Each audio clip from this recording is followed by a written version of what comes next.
What's up, everybody? It's the Fast Life motherfucking podcast coming to you from a new fucking recorder device thing.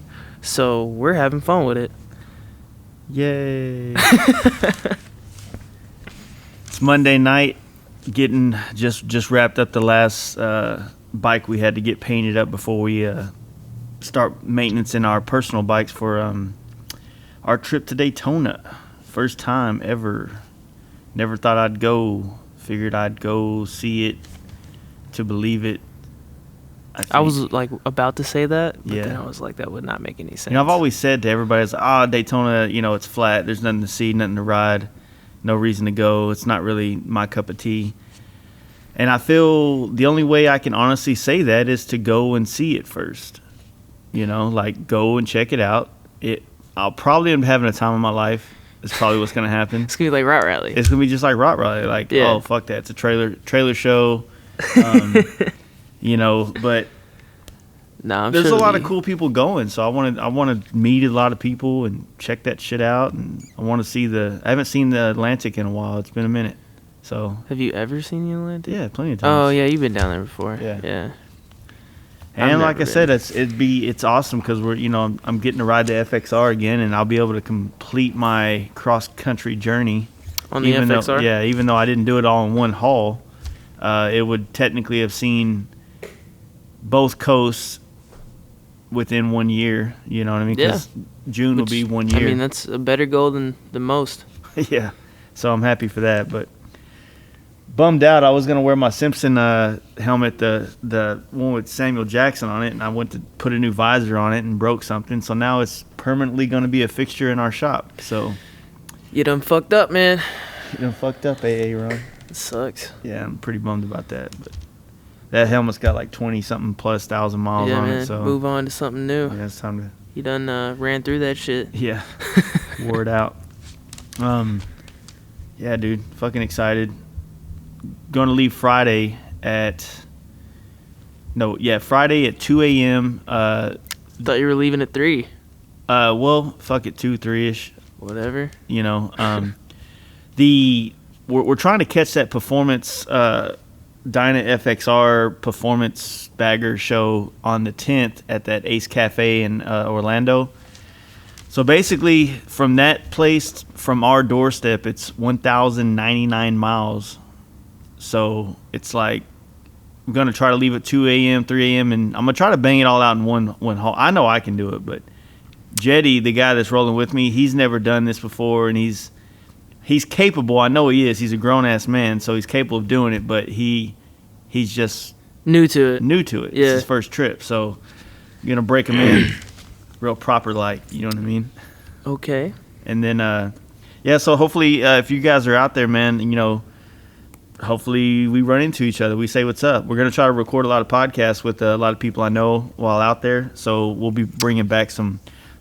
By we, he means him. Yeah, I'll be solo, so you won't hear any shots fired from Jesse. Bummer. But yeah, so this podcast is brought to you by maniccrew.com. Manic_crew on Instagram. Check those dudes out. We've just got one of those new T-shirts they just released. Yeah, they're fucking dope. They fit so well. Yeah, dude's got some mad quality. High quality on all the shit he does. Hats are dope. Hoodie's dope. I'll probably be rocking his hoodie in Daytona, just in case it gets a little too brisk outside. You said that? Yeah. So yeah, check out maniccrew.com. Tag him on your IG photos. I think he's on Vero too. Check that shit out. Whatever the fuck it is. Also, our boys at PaintHuffer.com, Paint Huffer Metal Flake on IG. We use their shit all day long up in this bitch, so, Yeah, we definitely always do. I don't know where I was going with that. Yeah, 100% of the time. Yeah. Yeah, so yeah. Check out Paint Huffer Metal Flake on IG. Tag them in your shit if you're shooting their flake. If not, definitely go to their website. Check out some of the shit they got. They got some cool T-shirts, banners, hats, and of course some bling bling. Check it out. Bling bling. PaintHuffer.com. That's what flake does is bling, right? Yeah, I mean, I just never. Every time I've I never come heard around it. your city, bling bling. You haven't Lil Wayne, OG. Oh, okay. Fucking millennials, man. Also, Mark, Texas Performance MC. As always, check his shit out. Cedar Park, Texas. Also known as Austin Suburb, Texas. Mark's a good homie of ours. He'll actually be our next release podcast. You'll get to hear from him and some of our conversation. So you'll be... Which I was not present for like half of it. Yeah, Jesse... Or probably like a quarter of it. Yeah, Jesse was kind of out of commission for a while. He showed up late, interrupting, but it was there. Yeah, apparently. Check out him, TexasPerformanceMC.com. Also, if you're in Austin area, check out the shop. Let them know you heard about him through our podcast, as well as everybody else you hear about through our podcast. Let them know you heard from us. That way it helps us track our reach and our value to our sponsors. So we appreciate that. Don't forget we have a Patreon, patreon.com/FastLifeGarage, where you can pledge $1, $5, $10, whatever you feel comfortable doing to help us. Going for 5, going for 10. Yeah. 10, 11. Can I get 10? Can I get 5? So that helps us out a lot. It actually, between the sponsors and the Patreon we were able to upgrade some of our equipment already so that on this trip we'll be able to continue to provide service. I mean, much more mobile. Yeah, I mean, we're riding to Daytona, you know what I mean? So I'm already scared enough about putting this laptop in my saddlebag, but at least we cut our mixing board down to a fraction of what it is to this Zoom H3 H6. Sorry. So it's gonna help. It's gonna help us get more done at a more adequate rate. You know what I mean? So we appreciate the guys that are doing it. If you can, keep trying it. You can also catch that link on fastlifegarage.com and check out where we're. On our website, you can get a link to pretty much everything we're on. Mm-hmm. So you check that shit out. Also, if you haven't heard us on Danger Dan's podcast, you ought to check his shit out, man. He's the one, between him and FXR Mike, those two guys are the ones that actually got us into this podcast thing. And Danger Dan's got a fucking plethora of fucking podcasts that you can listen to in between us releasing them. So check his shit out. He's also got a deal. It's called MC Shop Tees. It's a subscription-based T-shirt company, right? You know how that works? No, not at all. All right, so basically, T-shirt of the month club, right? So every month, he features a new motorcycle shop handpicked by himself. Right. So a Texas Performance MC or a fucking Chopper Supply Co. or fucking Cut Rate, anybody that's on board, they make a T-shirt and they release it to the people that are subscribed to it every month. Mm-hmm. All the shirts are designed by a different artist and they're available to subscribers. So basically, there's a different designer for each shirt. It's pretty dope. I ain't gonna lie. The shirts also come with a postcard that describes services provided and locations of each shop. So it's kind of like a win-win for the shop, too. Yeah, so the shops are getting promoted. You're getting a sweet-ass T-shirt. And, it's just bringing more awareness to other people. Helping Danger with his podcast and what he's doing. Yeah, so you're actually paying for a product that you get to hold in your hand. You know so what I mean? He's actually like a motorcycle-related podcast as well. Oh, dude, Dan's the shit. Yeah, I just wanted to clarify that for anybody who hasn't listened. And if you guys don't know, Dan, he does a lot of traveling. He's got a 59 pan head. 59, he's got a 59. He's got a 59 panhead chopper. And that shit is fucking greasy. Yeah. You know what I mean? But it is so fucking dope. And I think it has oil in it sometimes. I don't know. It just runs on air, I think. Yeah, I mean, when it's not leaking, then obviously we're worried. But no, the dude's like, he does some dad-ass shit. He travels I think he did like over 20,000+ miles last year on that panhead. And that's pretty fucking hardcore. We did just at 15,000 on the FXR. Mm-hmm. So that's a lot of fucking riding, now, especially on a bike that's a hardtail. Oh yeah. That's crazy. Yeah. No saddlebags, no fairing. He's a fucking man. Dude's got some chopper balls. That's all there is to it. Chopper balls. Check it out. You can sign up at MC Shop Tees, like mcshopts.com, for only $23 a month. And check this It's like- out. You can use Fast Life at checkout for $3 off the first month's t-shirt. So basically that first month, I think you can get it for about $20, right? That's not bad. And you subscribe, you're doing some cool shit, make it happen, you know, all that good shit. You know what I'm saying? Right. MC Shop Tees. And on Facebook, MC Shop Tees as well. Same shit, different page. Same check shit, it out. different page. Like I said, and also if you can, man, check out Danger Dan's podcast. You know, this stuff is this podcast medium is not a competition. We are all here to spread the gospel of podcasts and what it does for you in your work day and your commute. Or if you just want to tune out your old lady and you just want to sit there and just feel relevant to the motorcycle scene. The cult of podcastality. So yeah, check out Danger Dan. He's also on IG. He's the man. Appreciate him. Check it out. Fuck with your boy. So who we got on? Fucking Oliver Cut Rate. Cut Rate, yeah. Dude. That was fucking inspiring, you know? Yeah, so I think I'm selling my bagger as soon as I get back from Daytona, and I'm going to build some choppers. I was about to say, like, I just want to go get a bike now, like, absolutely 100%. Yeah. I want to sell the bagger, buy a fucking van, and I want to build a chopper. I'm going to sell my body, everything I own, and buy a bike. I mean, sometimes you just got to do hood rat shit to get... Hood rat things? Pretty much, yeah. Would it be hood rat? Yeah, choppers are pretty hood rat. All right. Hell yeah. Cool. Now we caught him on his way out. He was headed from Long Beach out east, where he's actually from, which you will hear in the podcast.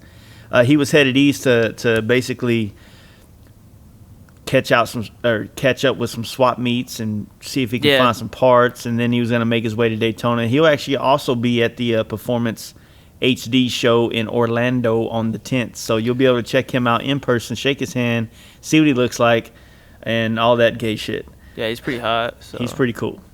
He's hot. Yeah, okay. Oh yeah, I'm just saying. You're into that. Talking him up. Yeah. I'm not gay. I hope you like it. You can check him out on IG at the Cut Rate.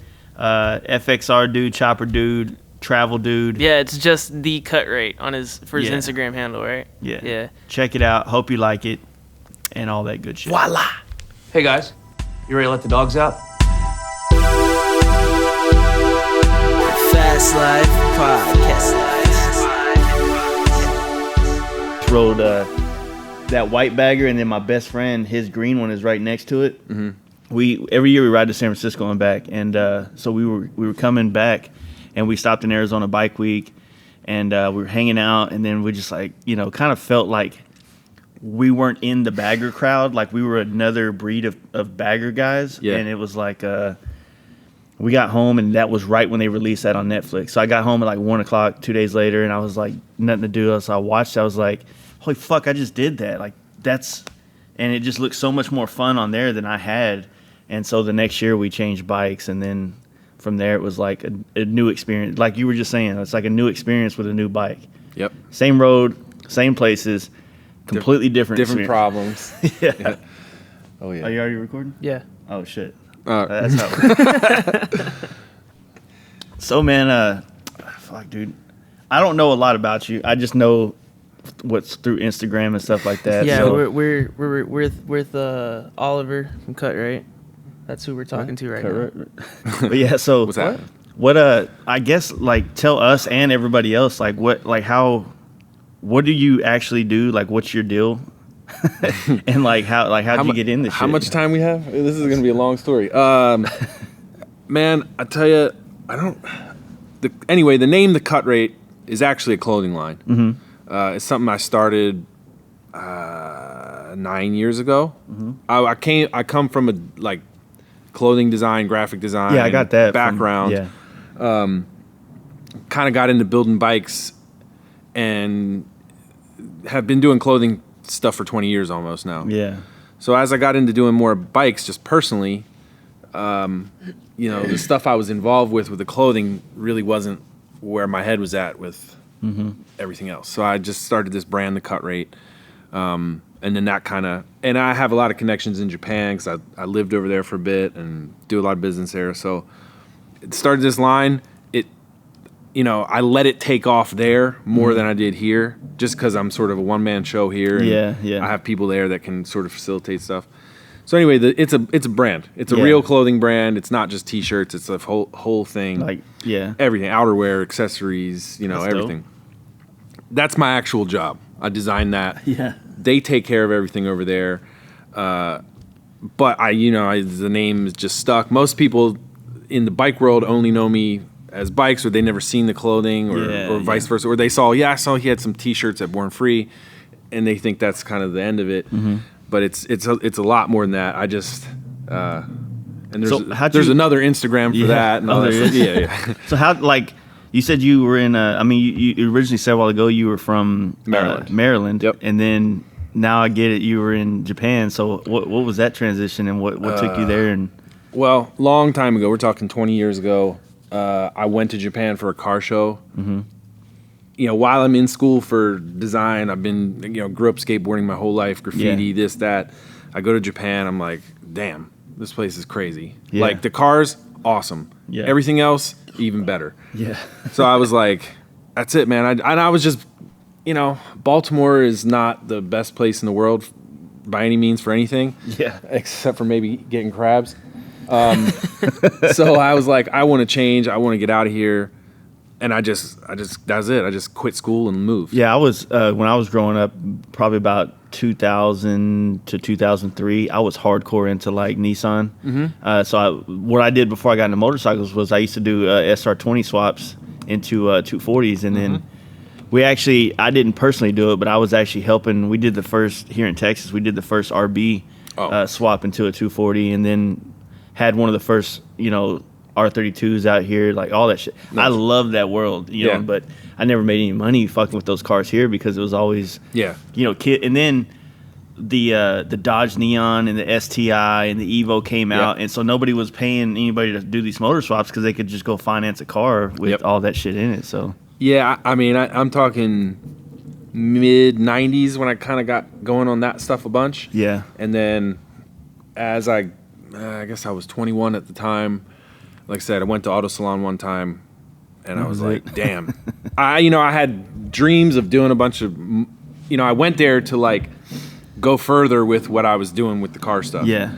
But once I got there, I realized that, like, everything, I was turned on by everything else. The cars were great. Yeah. Don't get me wrong, but everything else. The culture's cool. just the whole totally thing was just, different. It's just eye-opening. Yeah. So I ended up just moving there, basically. Just like I said, fucking just packed, just went. Yeah. So how did that go? Like, you just dropped everything and left? Kinda, yeah. It's a really long story, and there's a lot of flim-flamming and trying to make it work and this and that in the meantime. But pretty much sold everything I had, moved there. Kind of started from zero over there. So was it like a nightmare trying to get over there? We're getting so weird off the. But I'm like really interested. You're saying in this was basically like 95-ish. Like this was 99. Okay, so there was some sort of internet in place, but communication through the internet was nothing like it is now. I had an AOL email account. That's it, and I had to walk to a internet cafe to check my mail once a week. Like it was full analog. Back then with that. So creating connections and all that stuff was had to be done old school, walking up, meeting, introducing, having people skills and all that type of shit. Absolutely. Yeah. And just, being skateboarding and this and that and just being out on the scene over there introduced me to people that were doing clothing and doing whatever, in the scene. So from that I got linked up with some jobs, design jobs for clothing, kind of started my own thing.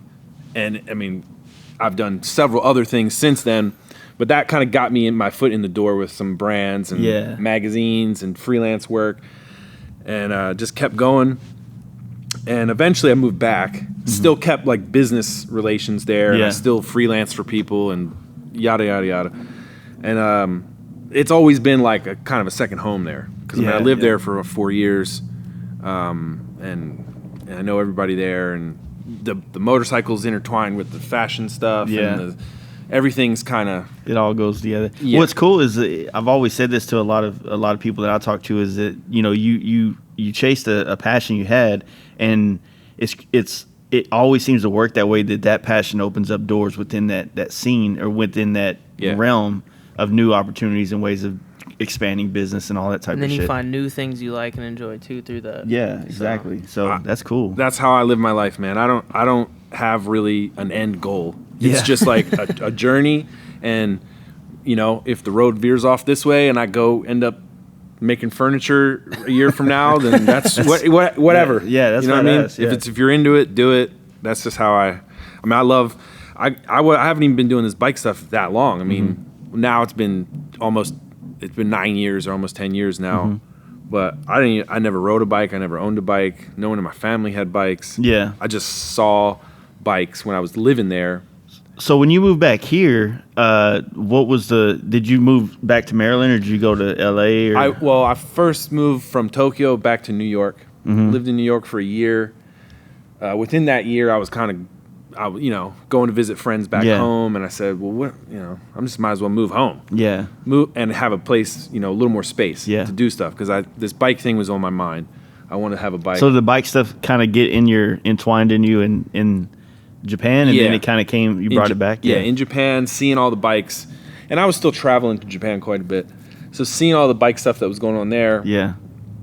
I was like, man, when I get space and time, I'm going to do that. I already know what I want to build. In my mind, it's already built. I already know what it looks like. I just need to do it. Yeah. So I went home.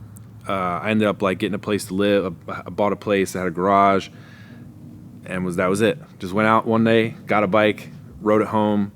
That night, took it apart.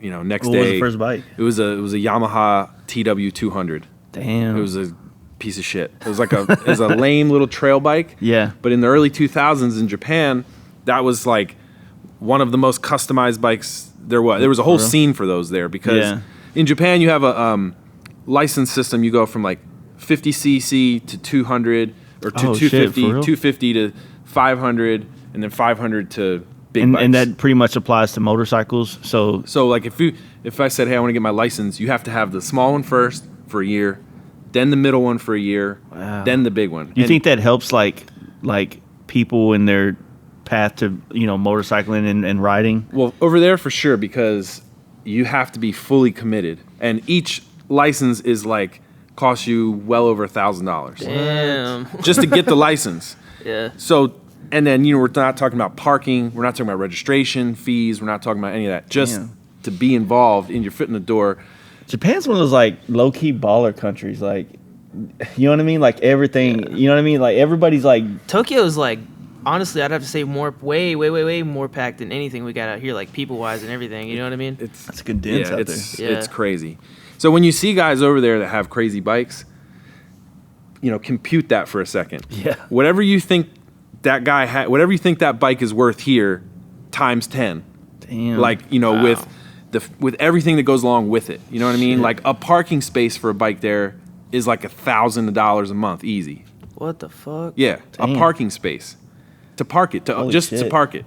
It's not like here. Kind of crushing. I almost had a dream of going out there one day. But I've always, fuck. like I said, I was so into the car culture back in the day that and watching initial D videos and shit like that. And I used to get the little drift videos, and they'd have them. I couldn't understand what they were saying, but I just watched the shit, and I was totally influenced by that for a long time. And I always wanted to go to Japan just for the yeah.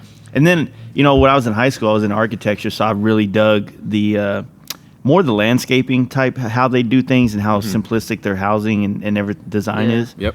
But that is literally what drove me there. Just the whole thing. I had a dream, man. I can go there. I'll have a car there. I'm gonna do this. I'm gonna do that. And I got there, and it was nope. Can't afford any of that. Damn. So then it was just all right. Well, when I get home, I know I have the resources. I know I have the idea, and I know I have kind of the resources to do it. So when I moved home, like I said, I just did that. I already saw so much of the custom stuff there, but I said, man, I can do better. I know I want to at least different. I want to do it my own way. Yeah. I went home and just did that bike, and it was it was a stupid little project or whatever, But before it was even finished, I had the bug. I was already like, hooked had on. 2 other bikes bought, going, you know. Yeah, it was like, the first thing was like, let me see if I can even do this. The second thing was like, all right, my price range is Yamaha right now. Mm-hmm. Then the third or fourth or fifth bike or whatever was like, I got into Harley land. I got a Sportster. Then I got a Shovelhead. You know, then it just kept going. Man, that's cool. So you came back, you built your first bike. What style of, like, what would you say the style of that bike was like once you were?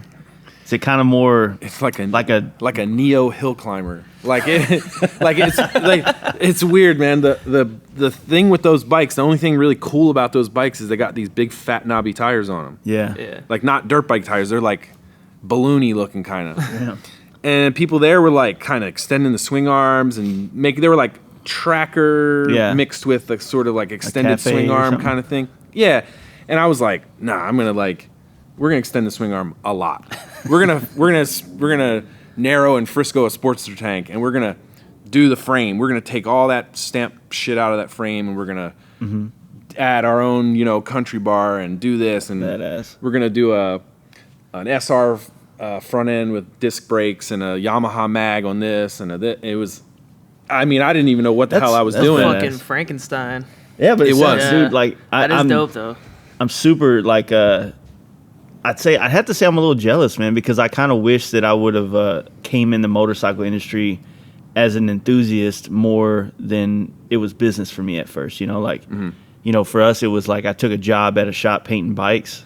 I wasn't painting, I was prepping, and being around the bikes all day, it just made me want to ride one. And then after I rode one, it was it. But I always looked at it like it was part of a job, So it's like the idea of ever building something like that never crossed my mind until 10 years after I started riding and shit. It's like more like I want to get that new Yoshimura exhaust and this, and it was just like what I could find in a catalog, So that's dope though, man. Mine was like almost the opposite. Like I really didn't know any of that at all. Like there's like a salvage place in Baltimore, and I would just go there and just dig. Like I don't even know what this is or what it fits, but it looks cool. I'm gonna make it work. Yeah. Or whatever. And then I had a couple friends that were like kind of getting into bikes or had already been into bikes a little bit, and knew how to weld hey, show me how to weld. All right, sit down, do it. Okay, fuck, I'm gonna go buy a welder next week. Like it's just like that. I can't. Would you say you're kind of an obsessive kind of person when you get into something? 100%, 150%. Yeah. Like that's it. Like once the idea is in my head, I can't get it out. That's how I am too, man. Like I feel like that's one thing I guess about guys like you and myself and even him of what he does is that when you have that obsessive, like driven kind of thing, man, it really, the only thing that feeds it is like accomplishing something or finishing something or doing what you've been setting out to do, So Yep. So you got into the welding and all that mess. Like, would you just start out with MIG or TIG or? Only TIG. Only TIG. Yeah. I don't know how to MIG either. He can MIG, but I can TIG weld okay. Yeah. But my buddy sat me down. He said, "This is the basics," and I went and bought a used machine, and then it was basically just like, just do it. Yeah. Like just weld my own shit, and that broke later, so I realized, or whatever, and you had trial and error basically. Yeah, it was all trial and error, and I mean, I feel like that's what a lot of people are. Yeah, it's everything, dude. Yeah. Like the first couple of paint jobs we did, and I did, or the first time I put a bike together, and there's a handful of bolts left over, and I'm like, well, oh shit, it's trial and error. Yeah. You figure it out. Hopefully, nowadays I only have like 2 bolts left. Yeah. So it's better than 30. Yeah. So. Hopefully, it's on your bike and not somebody else's. Yeah, that's what it was. But I ain't gonna lie, it's been a couple customer bikes. But I just kind of just dove in with both feet, and so you pretty much had. I mean, that's a huge jump to. So I guess you kind of was into traveling a lot younger. So you experienced that a lot younger than, or I guess just in general. I mean, not a lot of people get to get out of the country. Period. Yeah, I mean, when I told my parents or other friends, are like, yeah, I'm moving to Japan. They're like, the hell are you talking about? Like, I don't know. I'm just gonna do it. I'm just going. Like I was a junior in college and I quit. I was just like, nah, fuck it. Yeah, fuck it. I'm out. That's cool. And we were just talking about cars. Like I had a car that I sunk so much money into, like a show car, and I said, hey, to my parents, don't touch it. I'm coming back. Like I sold everything else that I could sell to go there. I ran out of money quickly, and I needed a place to live and like to rent this. So I hit my dad up and I said, hey, I need to like borrow some money. And then he's like, all right, lent me some money, what I thought. A couple days later, I got an email from my friend. I called him. He said, oh man, your dad sold your car. I can't believe it. I tried to stop him. What? I needed to borrow like $4,500, and he sold Yeah. my show car for $4,500. What? That I probably could have sold in Japan for 35 grand. Damn. But yeah, it was like so now I'm there. I have nothing to really yeah. go back. I'm here. I'm all in at this point. I got nothing Yeah. to go back to. Yeah. So whatever. Man, that's crazy. Yeah. So y'all still cool? yeah. We've patched it up. But I actually didn't talk to him for a while because of that. I was crazy. pretty pissed. But yeah, it's one of them things. Yeah. So, I guess you said you were in college, so you were going for like just design in general, or was it more focused in just fashion or just? It was actually at the time, I got in for photography. Mm-hmm. Then this is kind of at a period where like computers were changing like every day. Yeah. Got into graphic design, started doing that, and I don't know. I guess it applied more to like what I was already doing with the car stuff. Like, Yeah. I can make flyers, I can make business cards, I can do. I remember that shit used to be super popular back in the day. Ads Hot and- Import Nights. Yeah, looking- it just all that kind of. I mean, it just applied more to what I was already on the path to. What I Yeah. thought I was going to do. So I got into for design, and then the fashion thing. I was always into like vintage stuff and. I mean, just liked stuff like that, but I never went to any kind of Like school traditional, for it yeah. or anything. Never learned any kind of pattern making or any of that stuff until I went to Japan. Then I learned just by doing it. Like, Yeah. at a friend's office, they're showing me how to cut patterns and how to grade stuff and how Yeah. to. This fabric is, and I went to all the mills and all the places where they made the fabrics. That's and cool. So what was the language barrier like? I mean, did you have friends people you could talk to, or was you kind of like how we talk to Mexicans, how we like, hey, Yeah, like at first, I didn't know anybody. I mean, I met like two people on my first trip. Yeah. One guy was an American dude, the other guy, Japanese dude, and I just kind of. Did you just see another American dude and like Pretty a crowd much. of it? You're like, hey, bro, Pretty much. what are you doing? Yeah. Wait. He was at the show, and I was like, oh, damn. What are you doing here? And he was all like, yeah, I live here. And he kind of That's like fucking crazy. told me like a little bit of the ins and outs. He kind of helped when I moved. He really helped me like Yeah. get set up and this is that. And then just like I said, from being there, being on the scene, I met a couple other people that like, are still like real good friends of mine. Yeah. And they showed me the ropes as it was. But the language barrier is crazy. I didn't know anything. Like I didn't know zero. I knew zero. And at that time, there's no Google Translate. There's none of that. Yeah. It's hand signs and whatever. You go to a place and you order food and it comes out. You're like, okay, didn't want that or whatever. Or like, they ask you at the convenience store, you want us to heat this up for you in Japanese? And I go, nah, I'm good. And you're eating cold spaghetti because you don't know. Yeah. Or whatever. You don't agree to it. Next thing you know, there's something flopping around on it. Exactly. So it was a lot of trial and error. But again, I was living by myself and just, Yeah. But I'm sure like after being there a while, you started picking up on like, certain words and shit. Oh, I had a little notepad. I used to write stuff down. Yeah. Like, what is this? Dope. And I, sound it out. Like, what does that mean? I just ask questions all the time and figure it out. Don't they? Isn't there like don't they have a military base? Like so Yep. there's a lot of Americans there that kind of. Yeah, in certain parts, they tend to be a little out of town. In fact, that's actually where I got a job to be able to stay there at one of like the little in town like little military base things, pumping gas basically. Yeah. And I got a work visa for that. That's cool. Yeah. Wasn't really cool because I, I made $800 a month and my rent was $790 a month. Damn. And everything else was just like, all right, let me do some design work, let me hustle, let me do this, let me do Yeah. that. Right. So that job didn't last very long. I didn't stick around, but that was what allowed me to be there anyway. Yeah, it gave you enough time to figure shit out there. Yeah. So so you came back to Maryland after New York, and then built your first bike. Yep. how much longer? Like, what's the next step from that after that build? Well, before I even finished it, I already had another bike started, and then I bought one to ride. And then I bought you were talking, $1,000 bikes or whatever it was, riding around, figuring that out, shit piles. You're just making it work, and a lot of it was like XS 650s and stuff, like all the brat style stuff that was going on back then. I was like, man, these are $1,000 bikes, and you can make them super badass. Super cool, yeah. But it takes $10,000 to make them super badass. So it quickly turned into like, and most of my friends had Harleys and stuff. Yeah. It was kind of a mixed crowd, but I just met people, and I'm gonna get a Sportster. That's basically what I could afford. Yeah, you know what I yeah. mean? I got an 883 first year Evo Sportster, and then that was the same thing. I already knew what I wanted it to look like. I already knew what I want to do. Now we just got to facilitate doing that. So it was like 2.5 under. It was short in the back. It was like pretty much all black. It was shaved. It had a 21-inch Invader in the front and Frisco coffin tank. And it was actually a super bitchin' little bike. I ended up doing all kind of dumb motor work to it, and it was fast as hell.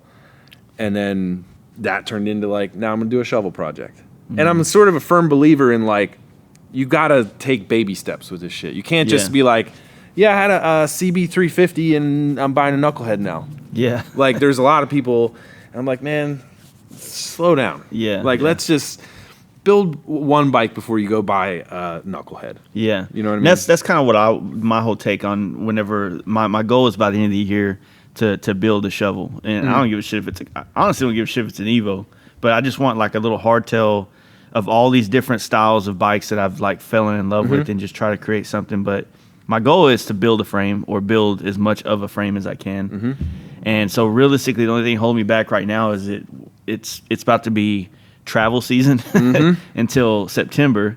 And so this period of the year for us, or for myself in general, is like, figure out how to get enough money to go to Daytona, figure out how to get the rent paid, which I'm only going to have a week after that to get that done. Yeah. Yep. And then we got Giddy Up. And then after that, you know what I mean? So it's like every month we have a week of like some type of event going on. And then there's still the shop and operation. And so, and then I'm hoping that between that time frame and the end of the year, I can still push my skills. Because I got stainless down. Like I can weld, but I haven't done anything with steel yet. I haven't even tried to.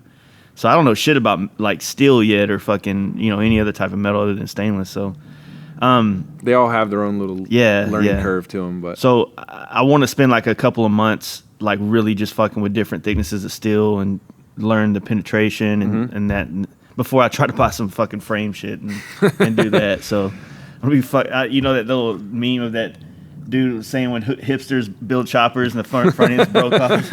That's totally gonna be my dumbass. yeah, I'm in the same boat. I mean, with the travel stuff anyway. Yeah. What you were saying, there's like the time is crazy. Man. Yeah. There's an event every weekend, and I've put off going to so many of them because in the last couple of years doing Born Free and stuff. Like, it's a full commitment. So I'm like, I can't. I know Matt and Joey and those guys at Giddy Up every year. Come on down. I'm like, man, I'm gonna go this year. Dude, I'm Giddy doing. Up is so fun. Yeah, have you been? It really is. No, I've never been, dude. And I for the last 5 years I've been trying to go. Changed my life last year. Never. I'm there. I'm there this year. So last year, again, I was giving you that story. I don't know if he was recording that earlier, but when I was telling you how I came from the baggers and stuff, Giddy Up was my first time ever camping, ever. I grew up in the city, dude. We didn't do shit like that. Yeah. You know what I mean? So I fucking fell in love, and from that point on, I camped every month for the rest of the year.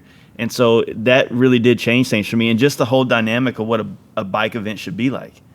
And then, of course, I went to Born Free. It was cool, but once Born Free was over, it's just like everybody dispersed. Yep. Well, Giddy Up, once that's over, we all go to the same campground and party till the sun comes up. Okay. It changes the dynamic of what the experience is. And so I've been, like we camped at Sturgis last year. Loved it. It was 10 times better than, spending I think $5,000 in on a general, cabin. camping makes everything better. What I've been trying to tell my friends, and same thing when we rode to California, we camped on we would camp a certain spot, a badass place, and then get a hotel in Vegas and then camp here. And when you're camping with your boys or just anybody in general, it's like it's another experience on the deal, and it's usually we're all delirious, we're tired as fuck, and we're tripping out. We're trying to down a beer just to, you know, savor the night. And if we all just got a hotel room, either A, we're all sleeping in the same room, so we're just laying on the bed passed out, or they go to their room, I go to our room, my room, and the night's over. You know, so it's a fun experience, man. Like Giddy Up is really it's really dope in that area. I mean, you've been around there, so it's just fucking there's some good riding for Texas. It's pretty flat everywhere else, but rolling hills. We got a little canyon you could run in right there. But so you build the Sporty, and then what transitions you from East Coast to West Coast? I mean, like, what was that? So when I did the Sporty, then it was like turn up the volume for me. Like everything just kind of fast forwarded a bunch. Like I went from the Sporty, I built this shovel head. The shovel head is like, I just posted it the other day, but it was kind of like, I don't know, like a lot of people know or like that bike. Yeah. And it turned out like, I don't know, it was the first really like from inception kind of like thought out design. Well, I want to say that because the Sportster was too. But it was something that, I don't know, like I just feel like that bike was kind of like a little bit of a turning point or something. You know, the Sportster was a learning curve, and you probably came into the shovel with honed skills and honed thoughts instead of like, you know, you knew what you wanted to build. A lot more for sure. Yeah. I mean, it was still a lot more dictated at the time. When I think about it now, it was more, there was a lot of dictation by price, you know, I mean, like I can run this oil bag, I can't really afford that one, or I can do this fender, and I would rather, or, you know, one thing I tell people, the bike was mostly all black because there's no chrome in Maryland. Like, there's no chromers, basically. So I was like, it's just black because I could get stuff powder coated. Yeah, that's exactly. pretty much it. But that was kind of like a little bit of a turning point. And then, you know, that bike was in like a magazine or two. And then that's kind of like when I started to like go to Born Free and go to Brooklyn more and go to these other like outside events. And I don't know, man, it's just sort of like I wanted to do more. I basically wanted to do more. I did another bike, and then I was like, I really, you know, things like no chrome, you know, can't get parts, there's this, and then I go to these other places and I'm like, man, everywhere. Yeah, and I'm like, man, I can do that. I know I can do that. So I basically just said like, fuck it, I'm gonna move again. I'm just gonna do it. I'm gonna go to California and just jump first into that. Into like probably what you're in did you come straight to Long Beach? Yep. Or damn, so it's you did like I've been thinking about moving to Cali, but I'm like looking for a suburb like out just like I can afford. Well, I mean, I you know, I got like, I had some, I've been out there a bunch before I moved, and I had friends, and I had a little network of people, and that definitely helped. But I got really lucky on my space and all that, and I'm like, I don't want to move anywhere anytime soon. You don't want to fuck anything up, yeah. You're in a good spot. I mean, Long Beach is like, it's a pretty dope area, and it's pretty. I mean, I say it's convenient. I mean, your traffic's fucking absolutely insane out there, but yes, but it's in between LA and Orange County. Yeah. It's not either of those. It's kind of its own little thing. It has a little bit of like a griminess to the city that I'm used to from being from Baltimore. Yeah. It's reminiscent. It's got a port. You know, there's things about it that I definitely like. Yeah, yeah. You know? And you're not far from, like I said, you know, Orange County, there's a lot of cool, you know, chill places, Huntington Beach area. I think Huntington's kind of getting shitty, though, isn't it? I mean, everything over there is getting expensive and getting, you know, like low grungy. Changing. I mean, I've only been there 5 years, so I can't really speak as to what it used to be like. Yeah, yeah. But in 5 years that I've been there, shit's been changing as well, like getting, you know, price wise and all that. So you like when you came back from Japan, like what was your focus on, like, you know, money? Like what were you doing for, you know, was you just the clothing? Yeah, the clothing thing was going strong. Working that full time, and I opened a store in Baltimore that was like sneakers and skateboards and clothing and my brand and friends' brands, and it was all in there. It was like a boutique kind of thing. Yeah. And we had a garage in the back. Like I lived upstairs, had a garage in the back. That's dope. That's something that's what I really want. And yeah, I don't mean to interrupt you, but yeah, it's something I really want. I've always wanted that idea of like, fuck, man, I can't sleep. I'm gonna go fuck with something. You know what I mean? Yep. So it seems like that's how I've lived for the past 15 or so years. Uh-huh. Like my place is like that now. I live at my shop. That's so cool. I'm very used to it. But yeah, the money, the clothing thing was my main and the store was my source of income. Mm-hmm. So your main store is based in Tokyo? Yeah. So in Tokyo, well, we have 2 stores, one in Tokyo, one in Osaka, that are like our main shops. Stores. They Right. only sell my brand and my buddy's brand that Yeah. helps me, that distributes mine, Right. basically. Yeah. So it's our shops. But we have like almost probably 40 other shops in Japan that sell the line. The sell line. Yeah. Okay, cool. And I mean, I do a little bit of stuff here in the States, but I don't really push it. Like Yeah. I should expand on it more. But it's always like, okay, I could invest 10 grand into this season and make, make some money, but over the course of a year. Yeah. Or I could buy 10 grand and or I could take 10 grand and buy another bike and have Yeah. fun right now and sell it like a lot quicker. And, Yeah. It's always like this need versus want kind of thing. Dude, like I should I do deal it. with it every you hit the nail on the head with that, because last year I spent so much fucking money on that FXR, so much money traveling, so much money on the bagger that I just bought, and it's like, man, if I just would have invested half of that in this shop, I would be on a whole nother level right now. You know what I mean? But it's like I want that. I justify it because it's business related, but it's realistically it's just me being a little kid and wanting that shit. You know what I mean? Yeah.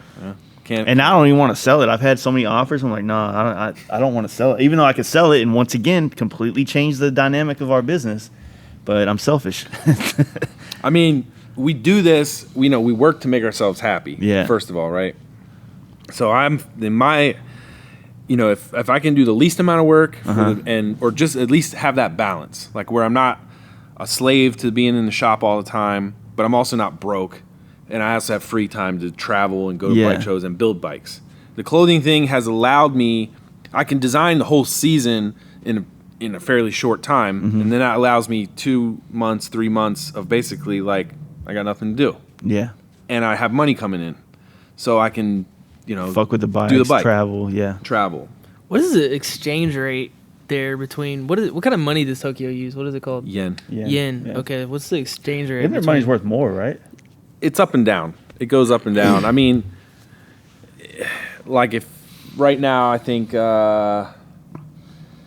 if you a dollar is like probably 110 yen, but then 110 yen gets you like a little bit less than what a dollar would get you here. So it's kind of relative. I don't know how to explain it really. Oh, okay. I mean, certain things are more and certain things are less there. Yeah, It's weird. yeah. Like, I don't know. I feel That's really cool what you said though, because that's I mean, if I can recall it again. But you said you work to make yourself happy, and that's realistically like you have to find that for people. You have to find what makes you happy, and obviously find a thing you want to do that you can make money. But sometimes you got to find something within it that makes you happy to keep doing it, or things that it can provide happiness for. Exactly. So I mean, for the last couple years, doing all this show stuff has been great. It's been fun. It's like a thing that I want to do, but it's also not let me go to Giddy Up. It's not let me do this and that, because it's like every cent is invested in the next bike. So, and then, I travel quite a bit. I'm from the East Coast. I'm back and forth. I like going to swap meets. I just like the experience of the swap meets. But then, getting parts too. I need parts. I get parts. So then, like, I don't know, for the last maybe 5 years, I've been just running cross country on bikes. Like I'll pick up a bike on the East Coast that like I want, like an FXR or a Dyna or something. Put some parts on it that I like, ride it cross country, and generally by the time I get home or 6 months after I get home, it's kind of like, all right, well, my next trip's coming up in 6 months, so maybe I'll sell this one. Yeah. And then do it again. And that just turned into this thing. Now it's like every year, at least once a year, I buy a bike over there and ride it back. that's dope. And we're so that's You like got, kind of you a whole got a nother chick thing. or anything? Like, how do you get all this free time? Not currently, but when I do, they're not real psyched on it. But but yeah, it's just, I don't know, man. I try to find ways to like, I'm not rich at all. Like I'm more broke than probably most people probably see things and go, oh man, this guy's got a ton of money. Believe me, dude. Whatever I got is in my pocket, pretty much. Well, some people were, doing mortgages on houses and, all that, which is also all cool and shit. But it's same thing with me. It's like I drive piece of shit cars, but I have a couple nice bikes. You know what I mean? Yeah. Have a piece of shit house, but I got a Snap-on toolbox. I got you.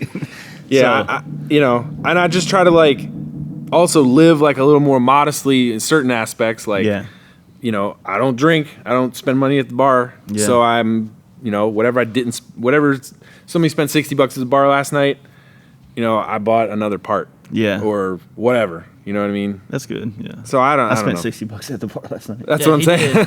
He really did. I see it all the time. He was like, "This is my 4th beer." Yeah, I needed it. It was stressful yesterday. But yes, that's it, man. Like that's a good way. I've honestly, not that I've had someone or had this conversation before, but I found myself kind of modeling my life that way as well. Like trying to cost less, but optimize more of my time and enough money for the toys that I want to take and experience on the road. Exactly. It's like me and my wife, we want to get a van and kind of travel and do that for a while. And fortunately, because I, technically airbrush, and I have people all over the country, it's like it wouldn't be that bad. Like I have a big clientele in Ohio and fucking North Carolina, huge Cali. So it's easy to go to North Carolina, stay for a week and make a couple grand. Go to go up the coast, spend that money, and then slide into Ohio broke. Refuel. That's exactly what I'm doing right now. Yeah. I'm on the same path. Like, hit this swap meet, go over here, pick this up, sell it to be able to go to the next place. But all the while, you're enjoying the time. Like I'd rather be out experiencing stuff than sitting in the shop. Like, like, damn, I can't go anywhere, or I'm broke, or any of that. It's the idea. Like, that's what I've been, this little shop that I have right here is nothing compared to the last shop we had. Yeah. But the last shop we had was when I was baggering it up and I needed all this space and I was trying to build this conglomerate shop. And then I was like, fuck it. I started doing Dynas and FXRs. So I started this was a car guy in here and I rented this corner right here. I said, hey, I just need somewhere where I can sand these parts down and put them in the booth, shoot them, and then I'm going to take them right down to my house and do all the artwork and I'll bring them back. And we did that for like 6 months, and I loved it because I cut my overhead down to nothing basically, and then the day we got back from Born Free and we rode home, I show up here, he's loading his shit up. I'm like, what the fuck's going on? He's like, yeah, he just dipped out on everybody, like out of nowhere. So, I was working for him at the time. Dang. Yeah, so it was like it went from paying $500 a month with access whenever I needed it to $1,500 a month. Like that. Yep. After I just got back from a fucking, 14-day trip that I spent a lot of money on, so I'm like, I had to. Our only options were either like, pull out of this shop and then not make any money till we find another fucking spot. Or, and we had quite a bit to do before Sturgis, Yeah. So it's like, I never wanted to do anything. I just kind of used it. I pay the money. I use it. I'm here. It's not where I want to be. It's not the shop I want. I don't even know if I want to stay in Texas. I've been debating on moving to Cali or not. And, so I don't fucking know what I'm doing right now. Yeah. We had to do that. Like, we're about to get set up with drag, so I had to make a little retail area for them. They actually came through this morning. Man, like, I don't even know what we were talking about. Went off on that Traveling and living, living the dream, I guess. Like, just doing, like I said, man, I just try to, I don't know. My main thing now, I just bought this van. I sold two of my. That's so dope. I built 2 bikes and sold them and bought the van. Yeah. And, the van is hella nice. Is it like a Sprinter type? Yeah. I was in the bathroom when you pulled it. Yeah, like a Dodge Ram ProMaster. But I'm kind of kitting it out a little bit. Yeah. But I just brought 2 bikes from California, dropped one off in Texas, going to Daytona with the other one, and then going back here, picking up another bike, coming back, and all the while stopping in here, doing a podcast. Stopping in the shop looking for parts. Like, you never know what you're going to find. You gonna try to make it to Giddy Up? I'll be there. Oh, for sure? For sure. Nice. For sure. I know Paul's going to be down here. I just talked to him this morning, so he's going to have a booth at Giddy Up this year, which I think Giddy Up's going to be a fucking blast this year, to be completely honest with you. I'm real excited about it. Yeah, that's cool. So Yeah, that van thing, like that's what we wanted. Same thing, man. I could probably sell a bike and do it, but I'm just too fucking selfish. You know what I mean? I feel, It hurt. It hurt a little Yeah. bit to sell those 2 bikes, and like it was like cutting one of your toes off or something. But like, what are you gonna do? Yeah. I mean, I didn't want to have payments, and I just said, look, here's 2. This is whatever these. I put 3 bikes up. I said, whatever the 2 bikes that sell, that money's going Yeah. straight to the van, and that's what it is. And then so far, I mean, it's been great. I mean, you can sleep in it, you can travel in it, you can gas pretty decent in it. decent enough. Yeah, Yeah, I it mean, ain't for like- what it is. Yeah, that's not bad. Once you cross in Arizona, it's a lot easier to get around. Trust me, we just drove back from there, and it's like we're trying to like spend as least amount of money on gas in California as possible. That we can get right over that border. Yep. And what's that town, Court Size, or is it something else on the once you pass over? Yeah. And there's Gas like a price nice, is like $1 cheaper. yeah, it's a whole dollar cheaper. But yeah. Yeah. So I mean, your brand, like the cut rate, I mean, like your social media, like your Instagram, I mean, all the stuff on there is like dope. I mean, it's great pictures. The bikes you do are badass. You know, you're kind of showing the culture in a pretty badass way. You know what I mean? And like I was texting my buddy FXR Mike. I don't know if you know who he is. He's a FXR god down here. Mm-hmm. And I was like talking to your buddy. It's like, what do you want me to ask him? And he's like, I don't know, but just tell him I love him. He's cool. But yeah, he was just texting me a while ago. He's like, you talking to him yet? And I'm like, yeah. What's up, Mike? What's up, Mike? Yeah, man. I don't know. My interest is I'm not like a exclusively bike person, or I'm not Yeah. like I do all kind of. I love everything. You know, all my kind of brother, stuff. is like that. He's huge into music. Like he has his music stuff and he's doing that. And he likes the bikes, but it's not like he's not as hardcore as I am into it, but at the same time he doesn't have a bike right now. So it's like, Yeah, sadly. it's I can't really identify with that as much as I guess he could with that. I feel like everything that I love is like motorcycles are the tree and everything else is like branches off the tree that I'm into, but it's all connected to the motorcycle. Mine's like, I don't know.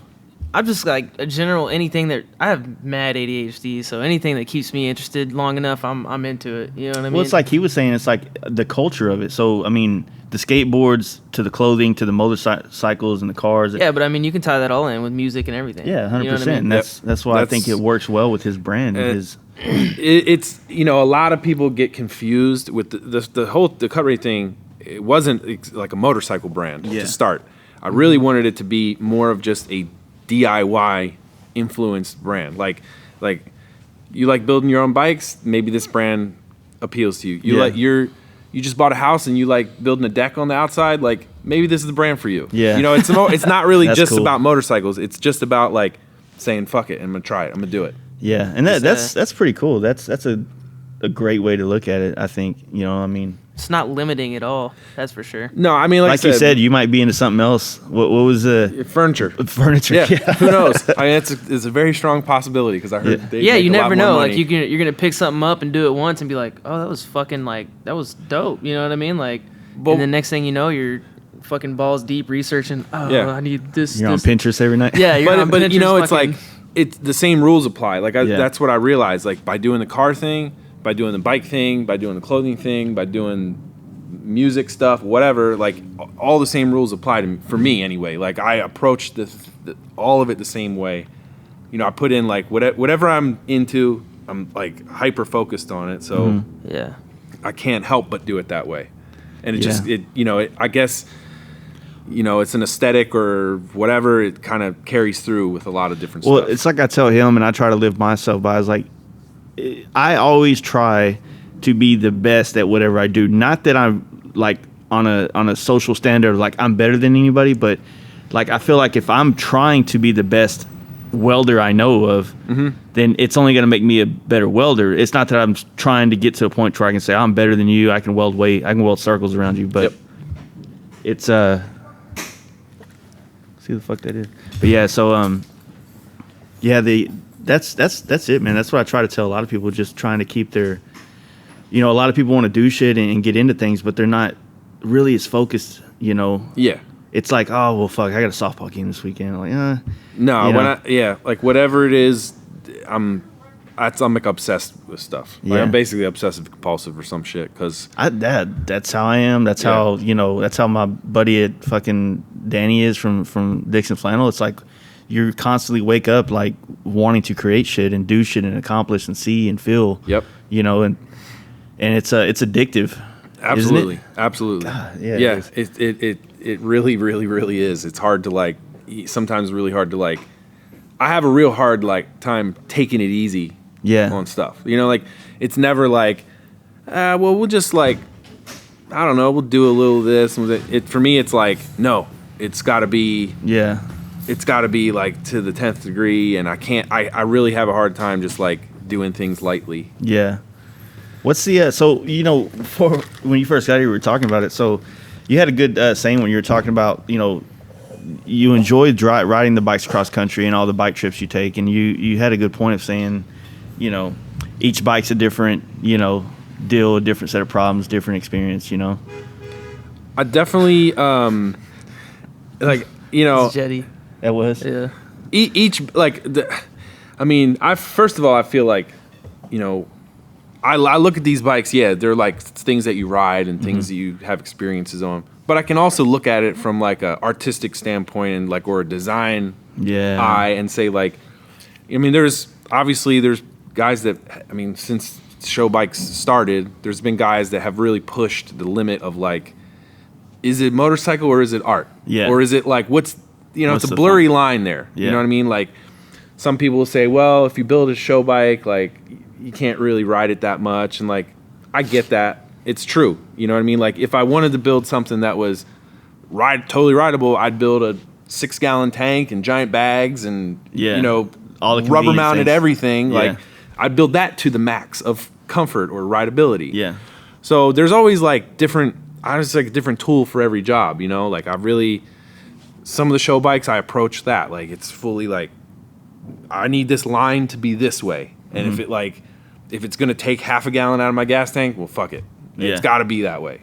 And then there's but I'll have a bike that's like, yeah, I want this thing set up to be for riding cross country. Yeah. And that's what that is.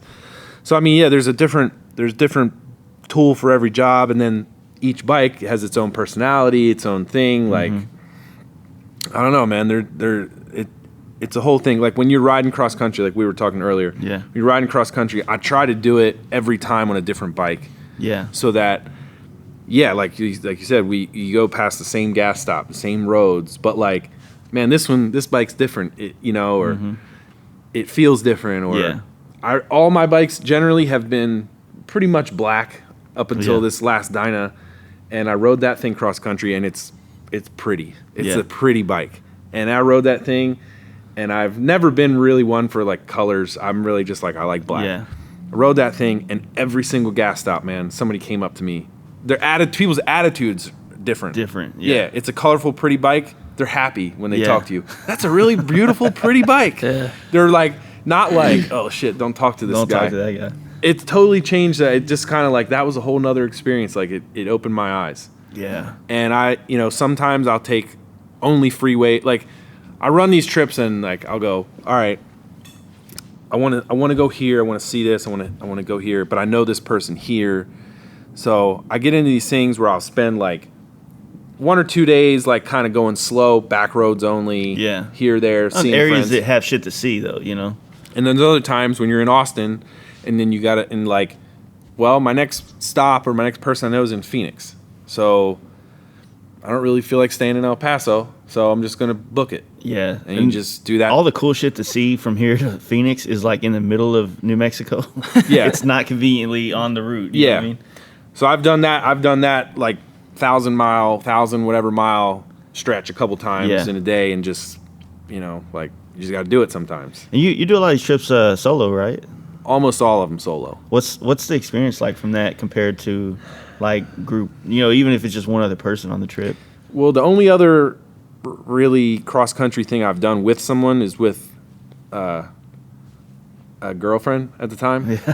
And that is maybe that's different than doing it with your buddy. You know what I mean? Because like definitely should be. Yeah. yeah. is. Like, I mean, it's a different experience. Was like, she riding on the bike with you? Or? No, I had a bike for her. Okay. So I mean, I she couldn't do that. rides. I already know where we're going with this. She rides. I mean, she's a very capable rider and all that stuff. But like, it's someone you care about. Like, Yeah. I'm like, not really like just going like, oh man, look at those mountains. I'm like, is her bike okay? Is she okay? Am I gonna fix something? I'm like kind of worried about what's happening with her thing. Yeah. And then you got to fix a bunch of shit. You got to fix my bike and you got to fix her bike. Yeah. There's a lot of different things that happen with that. His relationship. Does she have like the endurance to go the kind of mileage that you normally would push yourself through? Probably not. I mean, well, let me say this. She probably does, but we didn't really push that trip. We made a bunch of stops just for the experience of being places. I've ridden with her before, 800 miles in a day in 100 and something degree weather. Mm-hmm. So I mean, yeah, she's capable. She's fine. But yeah, at the time, we just wanted to stop a bunch of places. So it was cool. It was a good experience. Yeah. But yeah, mostly I go solo, and I kind of enjoy it. It's like I'm not on anyone else's schedule. Yeah.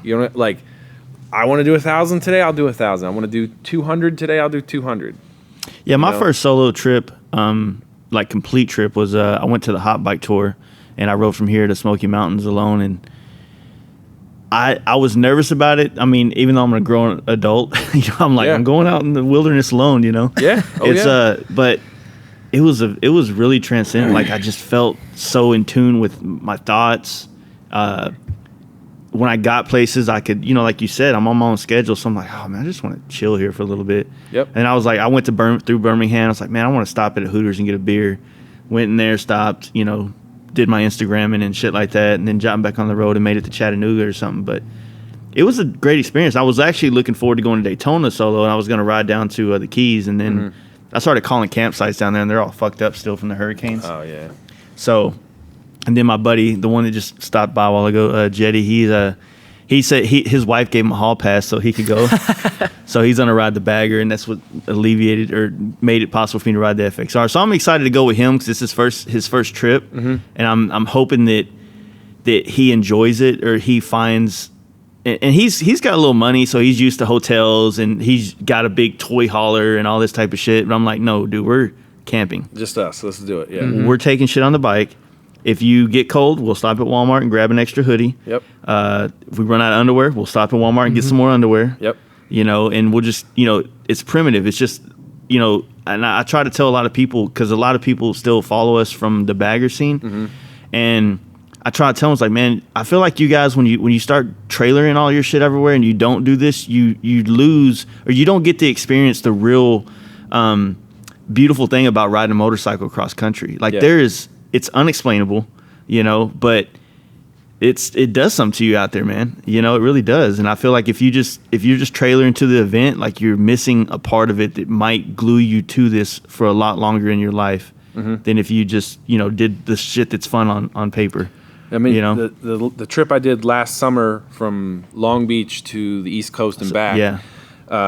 You did that on the FXR, right? On the Sturgis Dyna. Oh, that was the T-Sport. Yeah. And I finished that bike. I did the bike for Born Free, and then I was like, well, I really would like to leave by the 4th of July, so I'll finish this bike up, which is basically I bought a frame and a motor, so everything else was done. Yeah. And it was mostly, built from used parts, swap meet stuff, whatever. It wasn't like I don't think I ordered anything from drag or any of that stuff. I mean, just all stuff I had and kind of wanted to do it that way. And so, it made for a little bit of like problem solving, putting it together. And I left. I shook it down like around the block from my shop, Done that plenty of times. Yeah. It's sketchy. Good. It's good. We're good. We're good. Let's go. And I left Long Beach around 4 a.m. to try to beat. I had to go to Salt Lake in one shot, and I wanted to beat the Vegas heat as much as I could. So I left 4 a.m. By 4:30, shit was falling off. Like I hadn't even made it over fucking San Bernardino. I was in Riverside, and I had like an airlock in my fuel filter. Yeah, it kept messing. The bike was acting like it was out of gas when it wasn't. Kind of like, it's already 90 degrees. I got boiling gas falling out. I had to pull the car. I thought maybe man, one of the jets is clogged up or something. Yeah. You know, pull the carb apart at the gas station. It's like a mess. You know, damn, I forgot zip ties. Oh shit! All right, get the Riverside. One of my breather bolts fell out, so I was like holding the carb on with my knee for about 200 miles. Made it to Vegas, like fixed the carb issue. Yeah. Still was airlocking. Kind of, I had to stop like every 50 miles and like, you know, Just kind of. move the tank around and then like, I might as well put some more gas in. I'm here, you know. Yeah. Like, so it took forever. You know, like this thing happened, that thing happened. Made to Salt Lake. From Salt Lake, I put on my buddy's lift and fixed a few things. You know, just retightened, retorqued, check stuff. Went to Denver, got all kind of crazy weather. Went to Nebraska. Rear tire was completely bald. I'm like, well, I got this tire here. This thing should be good. Yeah. Nope. Like Nebraska, got a new tire put on. I used bolts to hold the convertible bags on. Yeah. That were like just a little too long, and they only had a 140 and not a 130 tire. Yeah. So I just got a nice brand new fresh tire with a nice big groove in the side of it. Like, fix that. Like, stopped at another friend's shop. Like, hey, can we, fix that? Made it to the East Coast. By then, like, anything that had Everything's fixed. Yeah. Everything's fixed. Everything that could have messed up. Yeah. But it's like, at the time I was like so pissed. But now I talk about this. It's a funny story. I love it. Same exact shit that took place with us going to California when we shut down the FXR. Mm-hmm. Same thing. It's good. Yeah, it's just what it is. I mean, and I hated it at the moment. I'm at a Love's what's that town in between like Bakersfield and Barstow when you're passing through the mountains? It's Techimacari or something like that or some shit. There's a Love's right there, and I stop at it all the time. Yeah. And this time I'm there with some like a little hamburger like styrofoam thing catching all the primary fluid as we had the primary off, trying to fix I had just horrible primary issues, and what happened was it was the washer on the front compensator was supposed to be a spacer for the compensator sprocket, and it got put on the outside, so it was cutting into my everything. It was just fucked up everything. And then I got to Northern Cali, and I have friends up there, so we went to the shop, fixed it up. He let me use his lift. But that's what's badass is that you create all these friendships and all these people across country, and so you have a reason to go to Salt Lake City. Yeah. You want that's on your path now because you want to see so and so. Oh yeah. And then it also becomes great when he's got the tools you might need to fix the problems that you might endure on the way up there. I'm building my network right now. That's what I started doing last year, and I started making friends on these trips and using people that I meet through Instagram and Facebook to stop through. And that honestly is probably one of the most things I'm looking forward to, is just being able to go like when you go to Salt Lake City, it's like you can pass through it, but when you have a buddy that's from there, he could take you to do some cool shit, show you the cool places. And I love it. I mean, and I'll tell you what, like doing it on the bike so many times, you make that network and you figure stuff out, and like, okay, I don't know anybody from Austin to Phoenix. Yeah. So that's like, I gotta just do that in one shot kind of thing. You figure that out. And now after doing that so many times, I would ride and just go like, oh damn, I want to stop here. I want to hit this antique shop. Or I want to hit this motorcycle shop that's on the side of the highway, but I kind of can't. I can't do it because A, I can't put, if I bought something that I had to have, where am I going to put it? B, I told my buddy I'm going to be there and I want to show up at his house at 2 a.m. Yeah. You know what I mean? So you're like, even though you're not on a schedule, you want to be respectful of people's Yeah. time and stuff. Yeah. So this trip now is all about the van. Yeah. The van is like, I'm going to be in Birmingham by Saturday morning. Mm-hmm. I got enough time to like pull off in Waco and go, hey, where's the closest motorcycle shop? And just pop in, see what's what. Yeah. Oh, I did it on the way, when I bought the van, I did it on the way back west and popped into a couple random places, and it's cool. I talked to the guy in the shop for an hour, and he knew people I knew, and now I got a spot. Like, if I ever go through there again. That's it, man. That's exactly what I've been doing. Like when we did our trip last year, I try to use Instagram to, let people know I'm coming through town. And be like, hey, you guys want to go have a beer at Buffalo or wherever your bar is or your spot? And some of them fucking weird. Ain't gonna lie. But other ones, are super cool. And like now I'm looking forward to seeing them. And I'm looking forward, I've been really, until I went to Smoky Mountains last year, I had no desire to go east. I really didn't. Oh man, Now, that's the only reason I want to go to Daytona, because I'm in love with the east now. Dude, that area over there is so good to ride. Dude, every fucking road over there. But, my goal this year, which I don't think I'm going to get to do it this year, but for sure next year is going to be, I want to go see like where you're from in Maine. And I got my buddy Chris Harry up in Boston. Mm-hmm. He does a lot of FXR shit. And he's a good friend of mine. I have a place to go stay and kick it with up there. And I'm hoping to meet more people in that way. I guarantee you that'll be the best riding from here to Boston. For real. Just, oh man. I've done it like from, Maryland, Virginia, West Virginia, North Carolina, Tennessee, Smoky Mountains, all Blue Ridge Parkway. What I love about that area is it's like you feel like you're in history. Yes.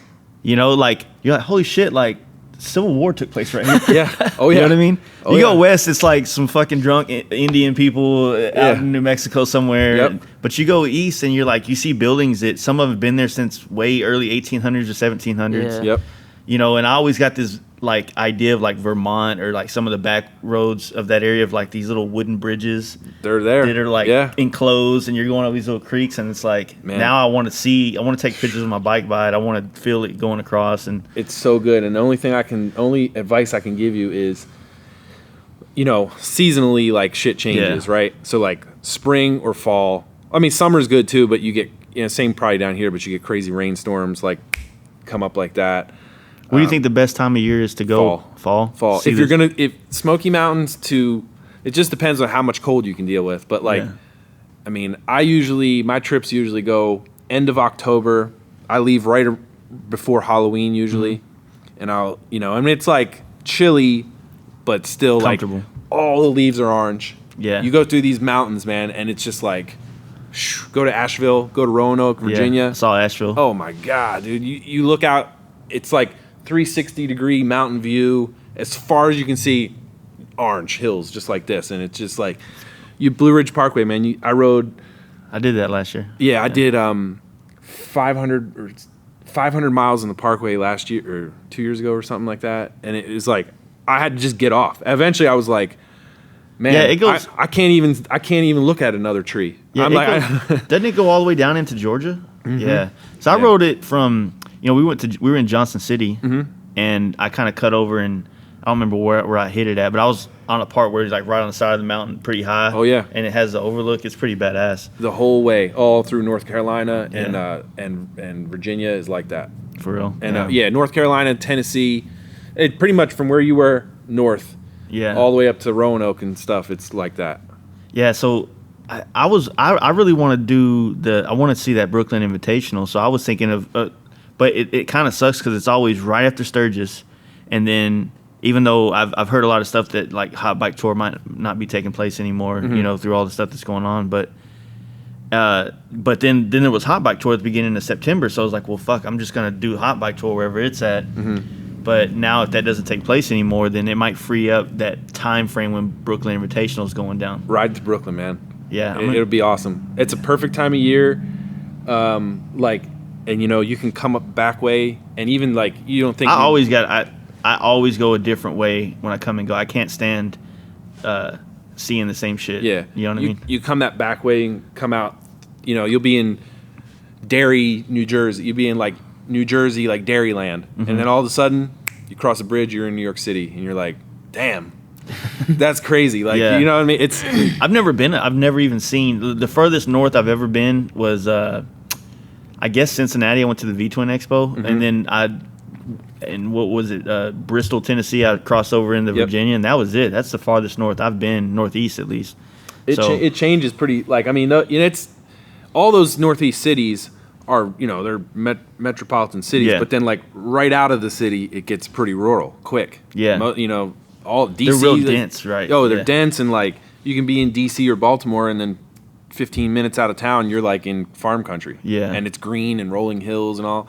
It's not like so much, once you get past Tennessee or Arkansas, it gets real flat and real like, hey, another tumbleweed, another, boulder. Like it kind of looks the same. Over there, it's like Yeah, man, you go through these little towns all through Pennsylvania is awesome.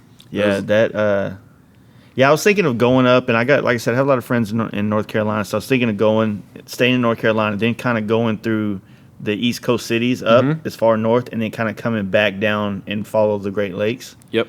And see a lot of shit like that, because I have a lot of friends in Ohio, Indiana, Chicago, and then come down. But I don't, I was trying to hold off on doing it because up until that Tennessee trip, I'd always done a trip with a friend or something like that, which I enjoy. It is cool when you do a trip and you can experience that with someone, and you have that. You remember last year? We talk about it every time we see each other. Yeah. But Oh yeah. But I'm really open and keen and interested in the concept of doing them solo, and like I'm gonna ride to California probably solo this year, and I want to do it solo. So that should be fun. I encourage everybody, you know what I Yeah. mean, to like, just do it once. Yeah, you know what I mean? Just at least once. Yeah, just do it, and like, it'll just change your outlook on a lot of shit. You know what I Yeah. mean? And like, you don't realize how big the United States is. If you fly everywhere, or even if you've driven across the country, you realize how big it is. But like, on a bike, it's kind of a whole nother. You're on a bike. You're tapped into to what's going on, the universe basically, as opposed to in a car. You're on your phone. You're in the music. You're in and out of sleep, and you know what I mean. Like when you're on a bike, it's like, it's over this hill. What's this town look like? Like you're connected to things in such a different way. Absolutely. Makes you a lot more curious about shit. Yeah, 100%. The other thing for me is like I said, the first time I ever did it, I did it on a bagger, right? So I feel like I cheated. Like I did it on the most comfortable thing that you pretty much can do other than a gold wing. And I'm slowly moving my way back. And before I get too old and my body can't handle it, I do want to do it on like a rigid bike that I built, a shovel, but like I said, I'm used to baggers and I'm used to a fucking hopped up FXR. So it's like the concept for me is always 90, 100 miles an hour in the places I don't want to be, and then slow down and see the trees in certain areas. But on that shovel, it's just, going to be a little bit different, I think. It's got to open up more time for it. That's all. Yeah. That same thing. I'm used to pushing big days and stuff on a lot of the bikes, and I have to kind of sometimes say like, all right, slow down, stop, like stop at this next place. Like you don't have to, I kind of have to force myself to be a little more like, I tend to get into this like, gotta get there kind of mindset when I'm riding, like see how far I can go or something. But you miss a lot of stuff then. Exactly. And I have been the way you just said it, and I'm trying to train myself to be more slow rolling instead of like, okay, we're going to Sturgis. All right, well, we got to get to Cheyenne today so that tomorrow we only got to do 300 miles and then we're in Sturgis so we can have a good time. Yeah. And instead I'm like, fuck, man, like we passed through Raton, can't even check it out. We passed through, Colorado City and Pueblo and all these badass places, and, we're just hauling ass past it, and. Yeah, you really, I'm on the same thing. I'm just kind of forcing myself to do that. Yeah. This trip, same being here today, same exact thing. Like, you know what? I'm just gonna do it. I'm just gonna go. We're gonna make the time. We're gonna just do a little detour. Yeah. It's about I quote this movie all the time, but it's about doing that shit, that Jim Carrey movie, Yes Man. Yeah. Fuck it, let's do it. Yeah. Sign me up. Exactly, man. I love it. I love it. I can't get enough of this shit. So what's the goal? I mean, other than like, you kind of told us what you do and everything like that, but where do you said you don't know where you're going. I get that, but like, what's your idea of it now? Like, where do you want the road to take you? Less stress. Yeah. More money, more fun. Yeah. Like literally whatever that means.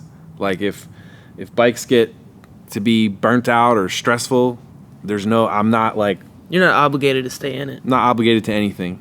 That's good, man. I wish I could adopt that, because bikes are fucking stressful. They are. When it's your main source of income, it is a fucking stressful thing. I've tried to not make it like, I really, for the most part, don't really deal with any customer stuff. Yeah. Like I'll do some. So you build most of the bikes you build are for yourself, just to flip and sell and just. Not even really to flip and sell. Just to ride, just to then if it's just to build it. Yeah, just like as like a pushing yourself kind of thing. Yeah, like you build a bike to that extreme on a lot of shit, and like you can't sell it. Like who's gonna buy that? You know what I mean? Like, Yeah, it's not too customized to you. Yeah, it's not fun to ride. You know what I mean? Yeah, because we know how to work on the shit that we build, you know, but that's the same reason, like, you know, when a lot of people wanted to buy the FXR, I'm like, man, anything goes wrong with that bike, I know why, where, and when, you know, and I don't like that feeling of, like, I just sold an FXR to a kid, and, like, I was so nervous about selling it because I haven't owned, I literally got the bike, got it running, and sold it. I didn't know shit about it. Yeah. But that feeling of, like, man, I don't want anybody to think that I'm trying to do them wrong. I feel the same way. You know, I want it to be a good experience for them, and I want them to enjoy the fact that they got a bike from me and it's quality. You know? And, you know, I mean, especially it just depends on who you're dealing with. Some people know that. They know going in, and they don't call you back. You know, they're like, it's just comes with the territory. Yeah. Other people, you sell them a bike. Hey, man, the tire's going low. You know, and it's like, Yeah, what the fuck? Put some air in it. What do you fucking want me to do? You know, It's and your like, fault. Yeah. so there, you know, like the bike I just sold, luckily it was kind of to a friend, and he's very easygoing guy. And I said, hey man, anything, if you need help with anything, let me know. Like, I love this bike. I'm glad you love it. Yeah. Like, I'll help you out with whatever you want to do. Yeah, when, you know, because I sold my Dyna to a close friend in Northern Cali, and I was pretty bummed because we went up there. We went to his house. So every time I go up there, my best friend up there is in jail right now, so he gets out soon. But when I go up there, I stay with him, who's a mutual friend, and he's a really good friend of mine as well. And so he bought my Dyna, and then I was telling Jesse when we were headed up there, I'm like, get to see the Dyna tonight. I missed it. You know, Yeah, I I fucking did a lot of trips on this bike. that was a bike I took to Sturgis whenever we went. Yeah. And so I was kind of excited just to sit on it again. We get to his house, and he's in the garage shining up this fucking cocaine white fucking Dyna that's got a massive RT amount of shit on fairing, it. just done up, just crazy, like $40-something thousand in this bike, right? Just retarded, lowrider S, right? And I'm like, did he paint my bike that I sold him? Or, you know, I'm tripping out. And he's like, you like the new bike? I'm like, yeah, dude, where's the one I sold you? And he goes, oh, man, I traded it for this one. Dude needed money. So I traded him the bike I bought from you, and I gave him $15,000, and I got this bike. And I'm like, motherfucker. Yeah. You know what I mean? Love him to death, but I was pretty bummed whenever I saw that, you know. I mean, you know, same thing. I've sold bikes of mine that, like, I kind of wish I didn't sell, or they went to people that, like, How do you build them and not get so attached? That's what I'm trying to learn. I mean, I'm always attached, like, but to me, there's always like some other shit I want to do. Yeah. You know what I mean? Like, I wish that like I could keep them all, but there's always stuff I want to do. Like, in building a bike, you know, like you'll come to a point where like, should I run the fender like this? Should I run it like this? Mm-hmm. You decide on one way, but that other way is still stuck in your mind. Yeah, so you got to. So then it's like, for me, I got to do that other way on a different bike. Where I get one part, I'm like, man, I can't run this on this bike. This is for another project. Yeah. And then I have 37 projects like that. like so there's never an end to like the stuff I want to do. Yeah. It's always just a funding thing. So it's like, you know, it's got to go. It has to leave before I can. Are you like capable of, like, one thing I'm not capable of is when you start building the bike, do you money pit it? Like, is it where you, oh, fuck, I want this part. Oh, I'm already doing this, so now I need this part, you know, other than, like, the things you have on hand? It depends what I kind of, like, really, I don't know how to explain this, but, like, when I get to doing a bike, I know everything, like, before I even do anything, like, in my mind, nothing on paper or nothing, like, but in my mind, I know exactly what it's going to be. Yeah.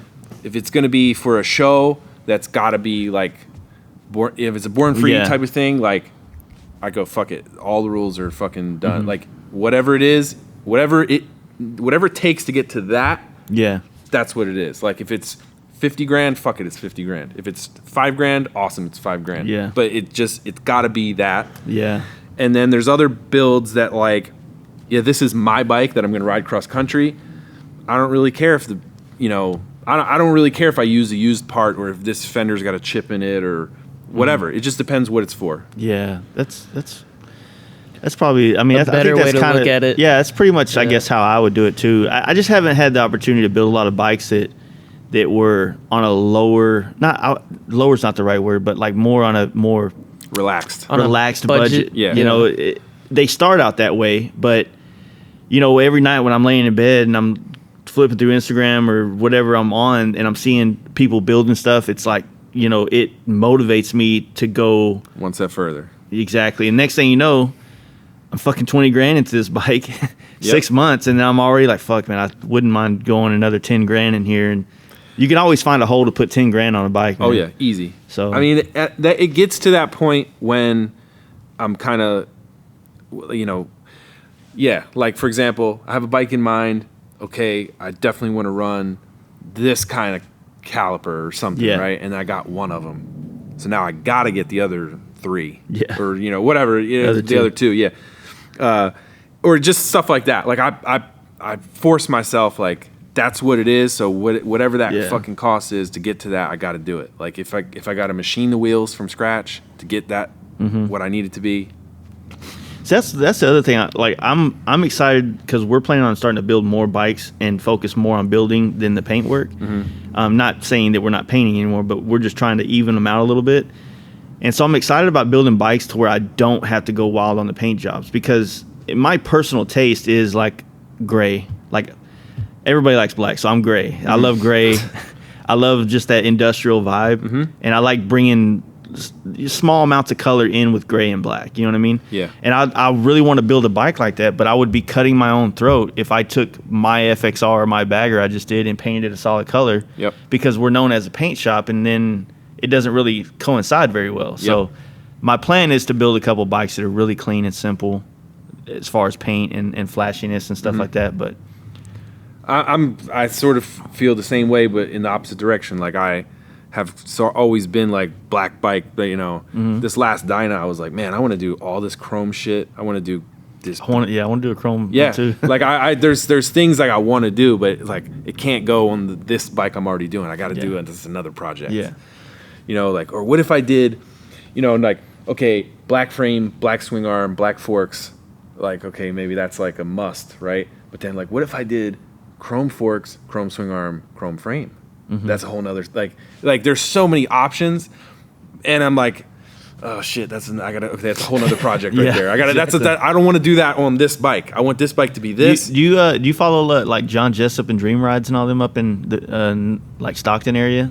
I don't think so. No. He did a low ride, probably a convertible FXR S, right? So he did FXRS, and he put a little T-Sport fairing on it, and he paint matched that luxury red. But he did a chrome frame, or no, he painted the frame. He had like a really nice polished out motor, chrome wheels, just the right amount of chrome, and it completely changed my perspective on what chrome can do to a bike. Oh yeah, because you get so used to seeing blacked out things, you know. Yeah, and this Dyna that I finished, I don't know if you saw it. It's like it's a factory Harley color, but it's like mint. It's like a seafoam mint green with purple panels and machine turned gold leaf letters and all. And it had a bunch of chrome when I got the bike, but then I was like, nope, need a chrome swing arm, need dual disc lowers chrome, need chrome calipers, need chrome wheels. Yeah. Had all that stuff. Found all that, got it all chromed, put it on. And I've been wanting to run fringe on something for a while. But I was like, man, I got the leather fringe brake and clutch lever things. And I'm like, that's just it. Like I wanted this bike because the color's like that already. I wanted this bike to be almost like one of those bikes you would buy off an old man on Craigslist and take all that shit off. Yeah. Like that, but I want to build it like that, but with cool stuff. Yeah. So dude, that's dope. You know, got the leather tassels on there. I'm doing all leather pros with fringe on them.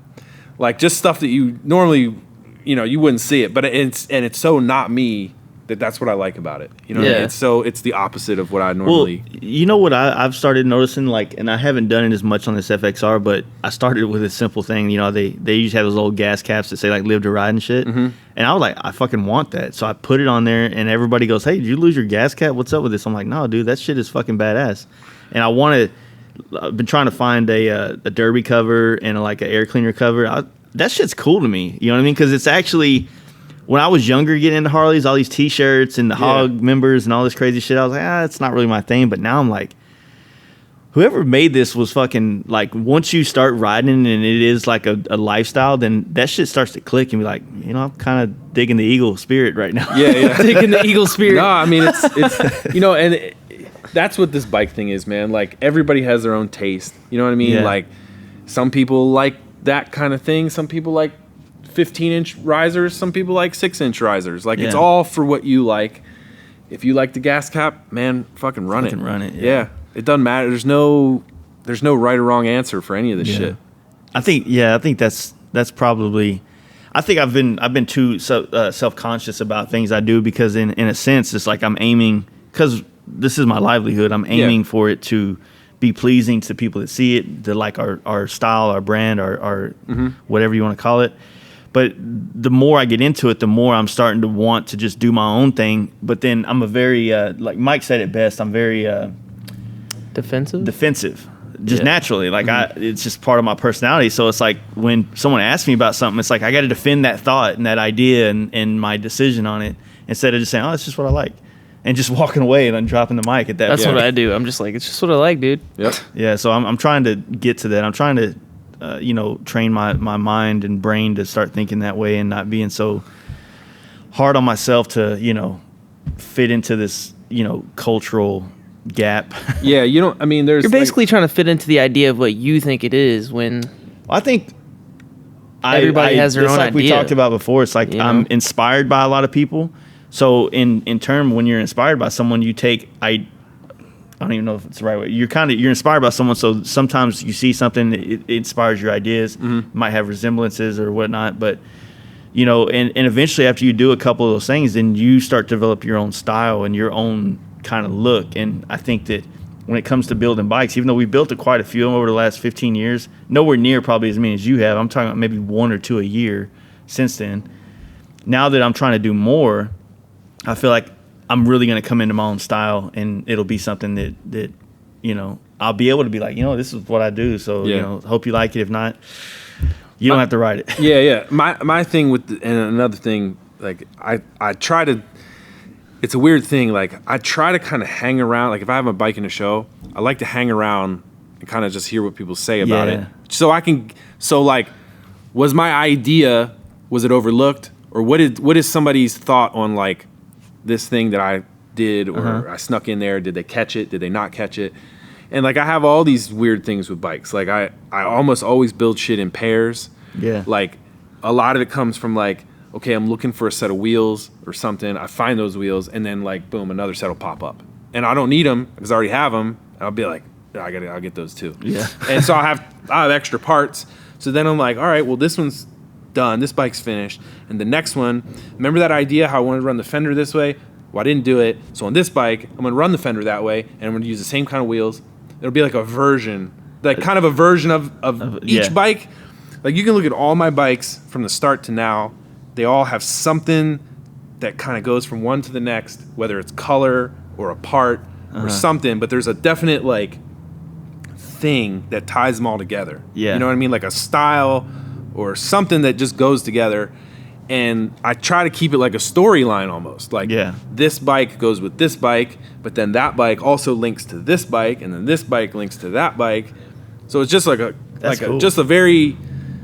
thing that I do. Like, and it's like some people get it, some people don't. But I like to. I like your legacy in a sense of a bike. But they're all different, Like one's a full dressed FXR, the other one's a skinny shovel head chopper, the other one is like a race kind of bike or whatever. Like they're all different. They all stand on their own.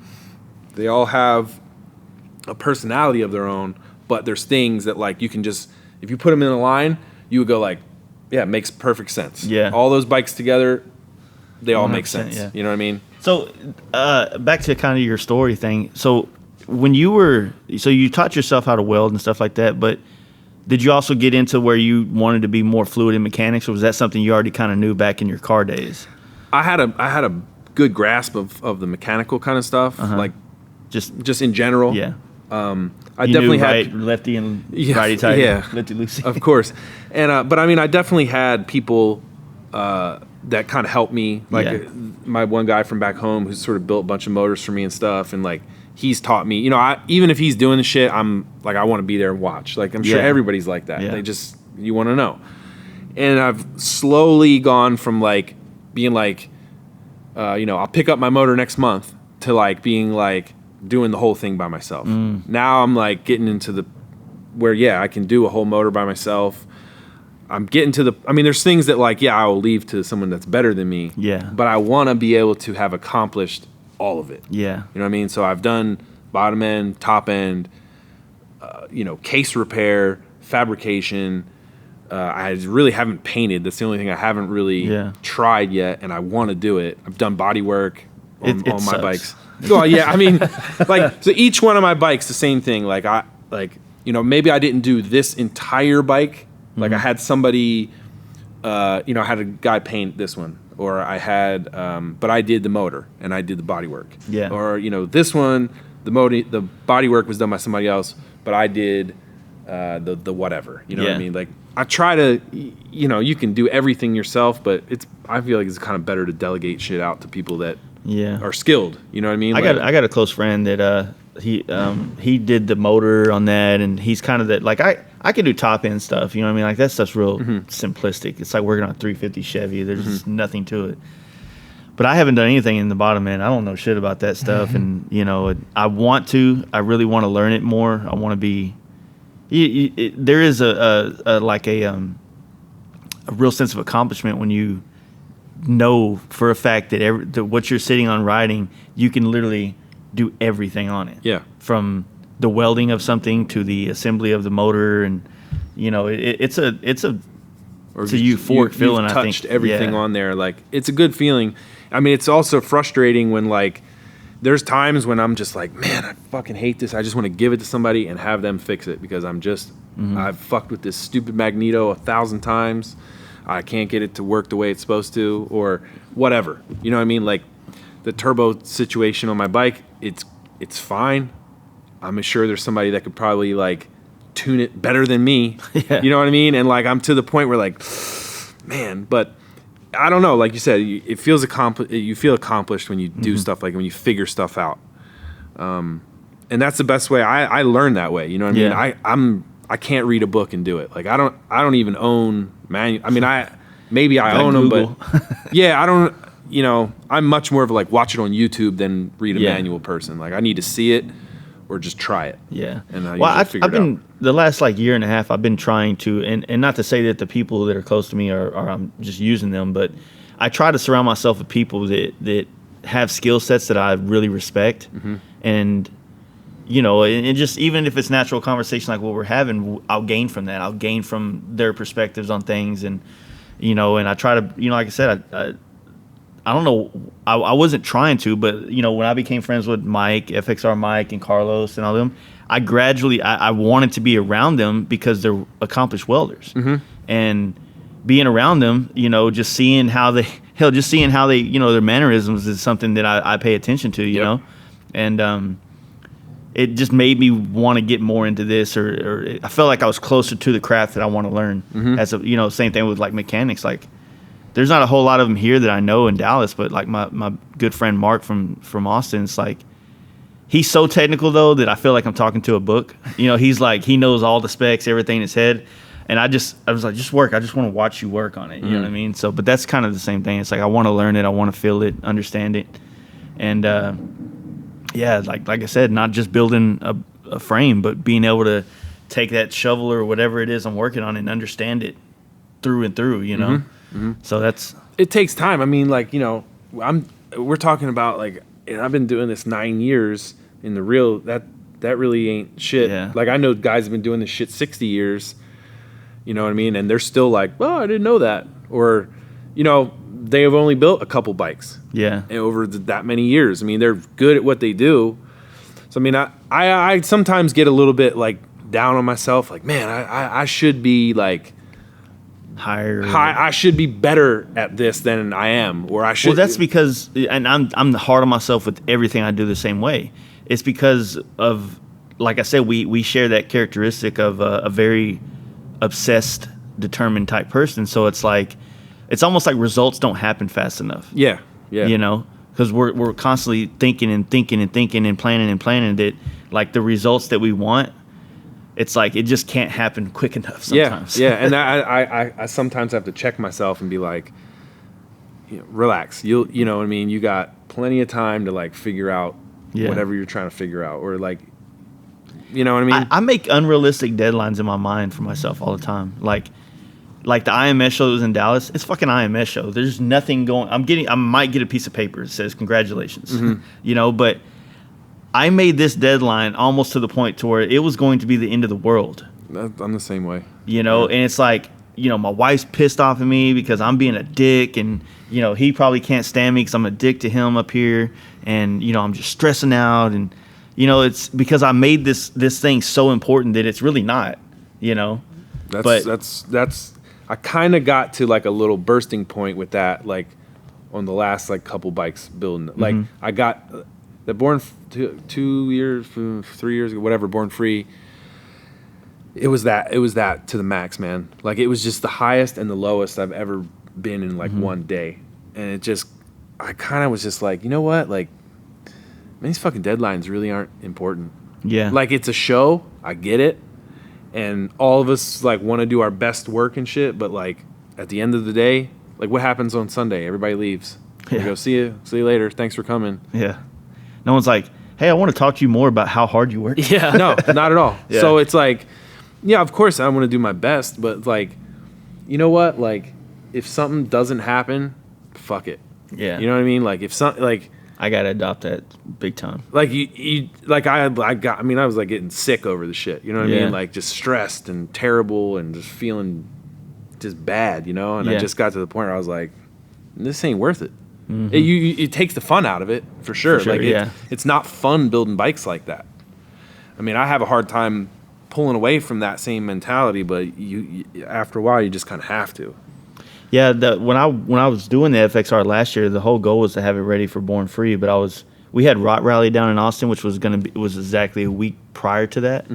So the goal was to have it done for Rot Rally, ride it to Rot Rally, shake it down for that, and then go from there.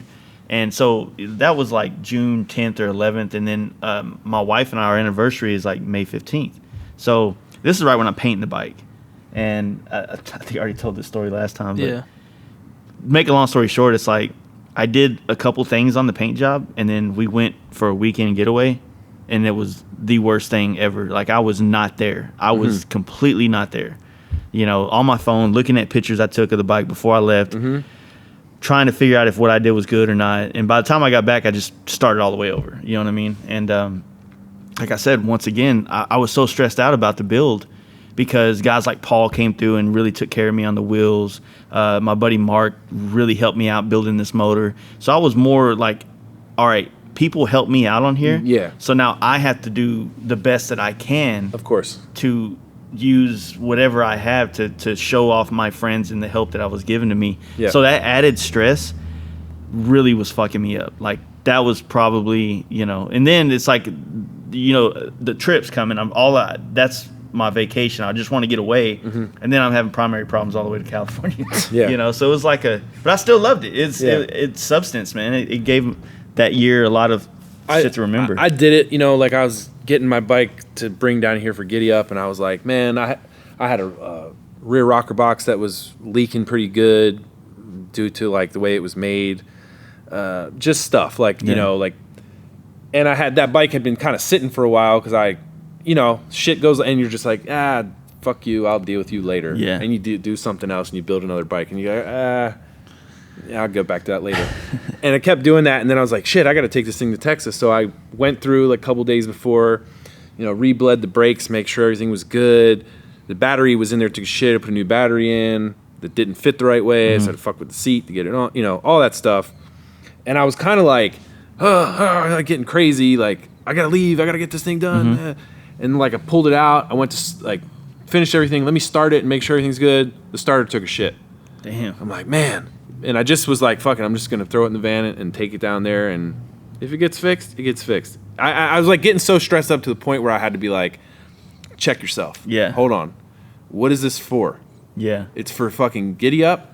You're taking the bike there. You're going to ride it, but it ain't like you're fucking, like it's not like if you don't ride it, you got to pay 10 grand to somebody. Yeah. You know what I mean? It's like, who cares? Like, it's just, you're probably not even going to ride it that much. You're probably going to go there and just party and hang out with everybody. So who cares? Pretty much it is a 1 mile. You could push it a mile from the spot to the. Well, I mean, I ended up getting down there and changing the starter, and it's fine now. Yeah. But like, I had to just be like, it ain't really that big of a deal.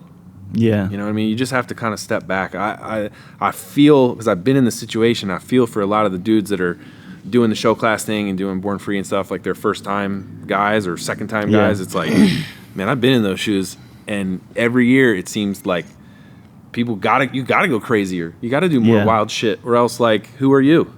Exactly. You know I mean, you know, we had just sat down with Mike last week, and you know, we were talking because he's doing his FXR chop that he's doing, and I'm super inspired because I mean he's building all this shit by hand, you know, which is cool as fuck. He plans to ride that to the FXR Jam, and then leave the FXR Jam, which is in Arkansas, and ride it to the Bay Area, and then down to Born Free, and on a fucking D-rate chop FXR with, you know. Yeah.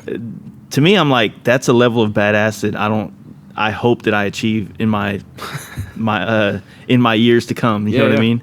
And it's like same thing with last year, man. There's like so many fucking badass builders out there, and just I can't imagine the stress that, you know. I was just going to Born Free, and I was stressing the fuck out. I wasn't even, you know, nobody invited me. I was just like, hey, I'm just gonna stop by, and I acted like I was fucking, you know, a people's champ fucking contender or something, you know. That was the pressure I put on myself. Yeah. I mean, I'm literally right there with you. And when you're in that, when you have somebody for 9 months going like, check out this guy, what he's doing, and you know you're gonna be like in the center of the shit. Eyes, and it's like, man, it is stressful. It is really stressful. And like my situation, like I did it the first year. Well, the first year I did it, that bike had already kind of been started. It was already like a project I had been working on before I moved to California, and I brought it with me, and I was gonna try to get it we're talking Born Free 5. I was gonna get it there, and then Grant was like, he saw the bike, he's like, hey, don't bring that bike. I'd rather you save it and be invited next year. So I went, all right, cool. And it was more or less kind of how it was, but it didn't have a tank, whatever. So did the show. He's like, yeah, I want to invite you for next year. The list of people come out for the next year, and I'm like, fuck. I got to fucking, like, this project that I started a year ago before I moved out here. Yeah. And granted, I just moved in the shop. I didn't have really all my shit set up really yet, and I said, that's not going to cut it. Yeah. So I had to, I stuck with the kind of the original plan, but I had to revise a bunch of shit, and I went back and, changed a bunch of shit.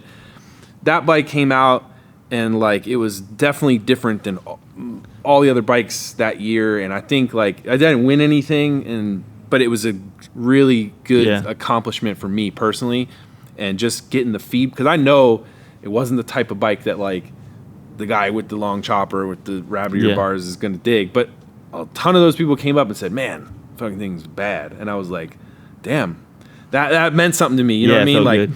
So then the next year, I was like, this is it. I gotta fucking, I went hard. I gotta go harder. I gotta up my skill set, because the same thing. The list of people come down, and you're like, damn, this motherfucker's like a professional ass fabricator. Yeah. This motherfucker can make. I used to have pictures of their shit on my wall. Damn, this motherfucker is good. And now I'm in a competition with this person, and I'm like, fuck, I gotta step up every level. Yeah. Concept. But I'm obviously skill level can only get you so if you get a badass fabricated bike but it doesn't look right, or it just doesn't jive, or you can make the best parts in the world, but if it just conceptually it doesn't make sense, it doesn't make sense. I don't even want to say anything bad about anybody. Sometimes you see amazing fabricators and amazing people that can hand build things, but they have no taste. It's, I think, a left-right side of the brain thing. They're very good. They're good.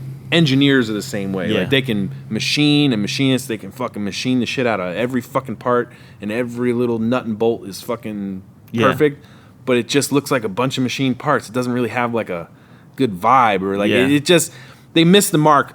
Not everybody, but a lot of people, that's what you see. And then there's there's guys that suck at fabricating, but they make man, that bike just fucking sits and looks right. It's just badass, man. It just has a vibe to it. That's the one with the neck broke on it because they can't weld, but they got it figured out though. Yeah, it's just You know what I mean? Something about it. Like, Yeah. it's got the right time and place. I think that's what's motivated me so much to want to be more or to put my hand in more of a building aspect is because I do have an eye for design in a sense.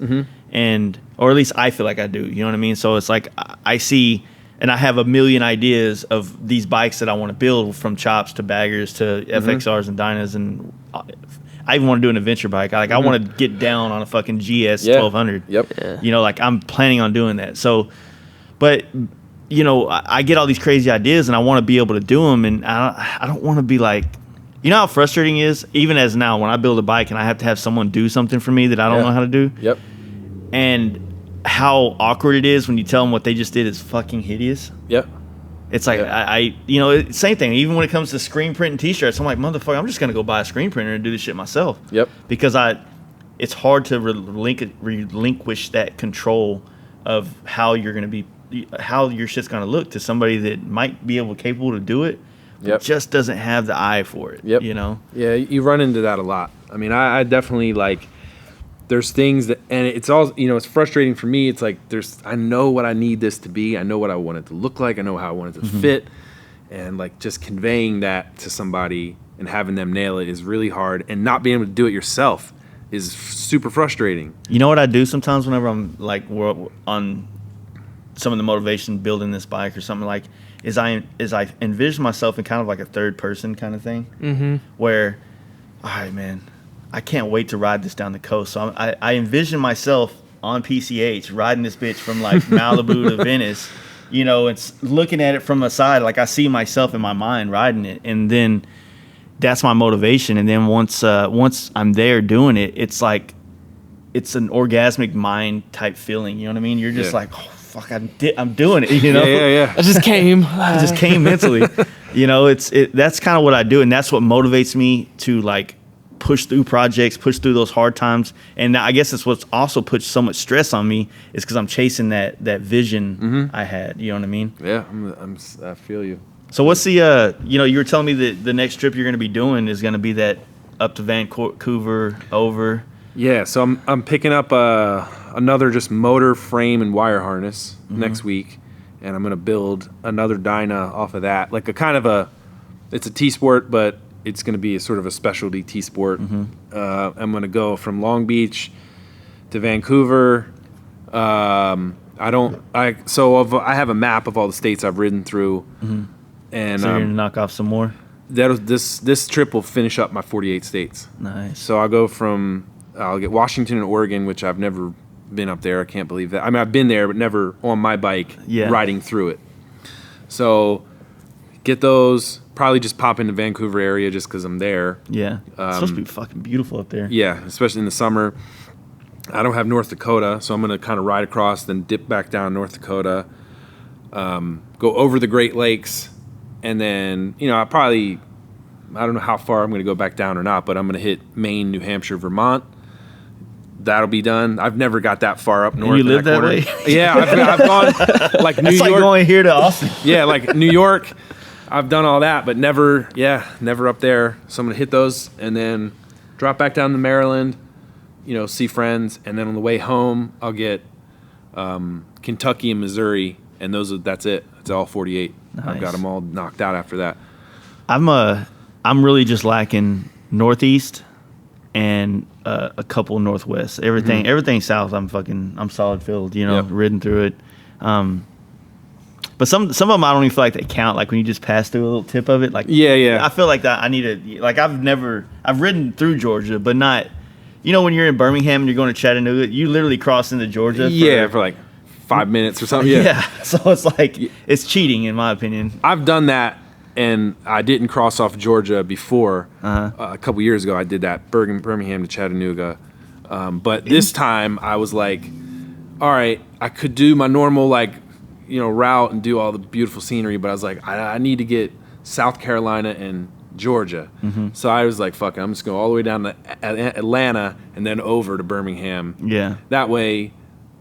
you know what I mean? Like that I feel a little bit better about checking that off my list. You feel like you cheated yourself through that deal. Like it's kind of like you step over. Well, I've been here. Nah, I don't. And I'm like, it's got to be like on my bike that I rode. You know, Yeah. it's not like I'm sure I went to. I trailered to Myrtle Beach and rode around South Carolina on it. That's not the same as No. checking off a state to me. Yeah.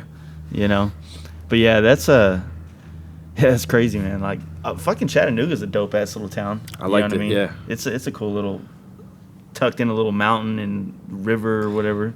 The more I travel, the more I realize that like you don't need to be in New York or LA. Like there's so much cool shit going on in all these places. Like and you know, with the way the internet is, you go to a place like Chattanooga or you go to where was I recently?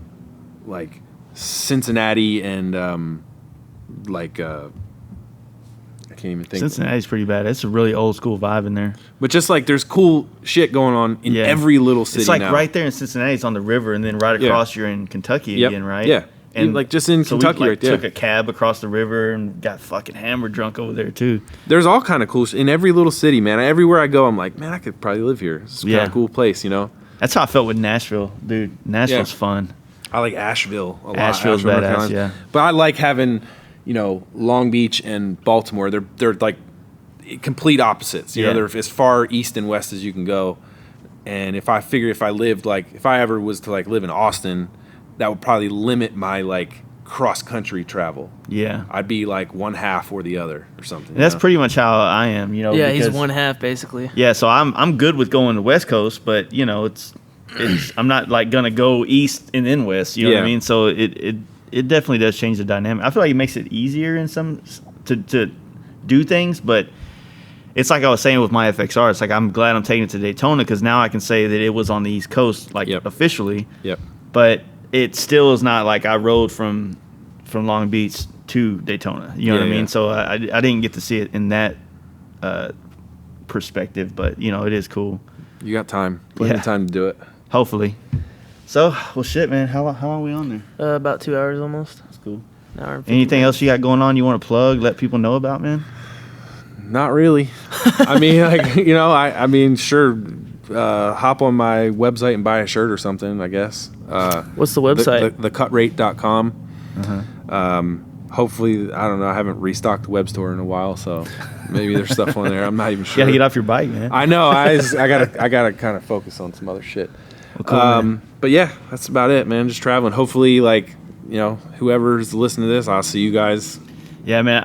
What I really do hope is, especially why I'm glad you came through, is that, you know, you as someone that really likes to ride your bike, I hope, you know, I'm not good at explaining my ideas, and you were really, you know, you're really good at it. So I hope that people fucking... You're well spoken. You're well spoken. You're really good at it. No, I want people... I really want people to try things and you know, get inspired by these podcasts and just do shit they're not used to. Or maybe they've been thinking about it, but it's like, man, I don't know, man. I don't know if I can ride my bike by myself. All my buddies ain't into it, so I'm not going to do it. No, like, you can fucking do it, you know? Just do it. Nike fucking owns that shit, but just do it, man. Like, it's... Yeah, man, there's nothing to it. You just gotta... Just got to do it. Yeah, just gotta do it. You're either going to love it or hate it, you know? And you don't know until you do it. Yeah, exactly. That's the thing, so... Fuck yeah, man. Well, hey, I appreciate you coming out, buddy. Thanks, man. So I started the recording before they knew they were being recorded, and yeah, just, you know, totally. Totes my goats. Mm-hmm. Hope you guys like that shit, man. I was totally digging it, totally inspired, totally awesome. Totally awesome. Yeah.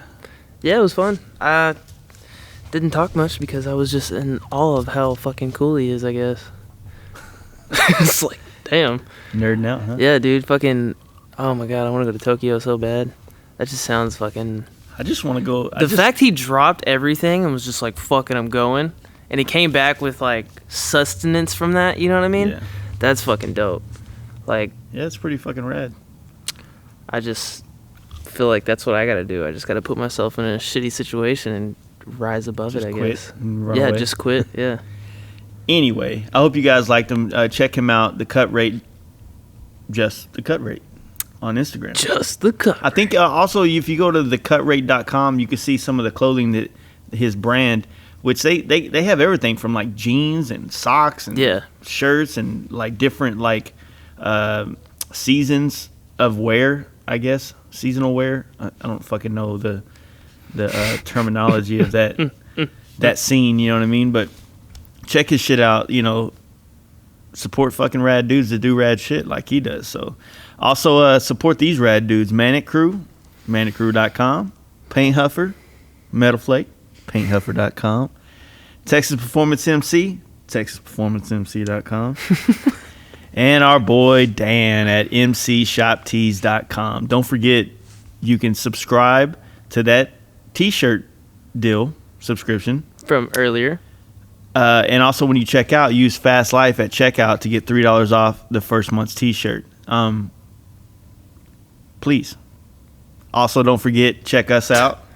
The Fast Life Garage. Gay Raj. Yeah, Garage. You can also on our website, you know, instead of me telling you 4 different fucking URL type situations, maybe you can just go to our website, fastlifegarage.com, and you can click on Patreon, YouTube, iTunes.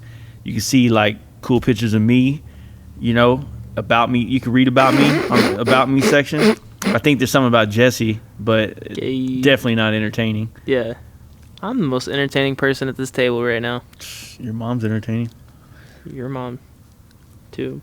Anyway, next podcast you'll hear from us will probably be, or it will be, Mr. Mark Matthews of the Texas Performance MC. Fuck yeah. Should be out Thursday. Fuck yeah. Fuck yeah. See you guys in Daytona and shit. Yeah. Deuces.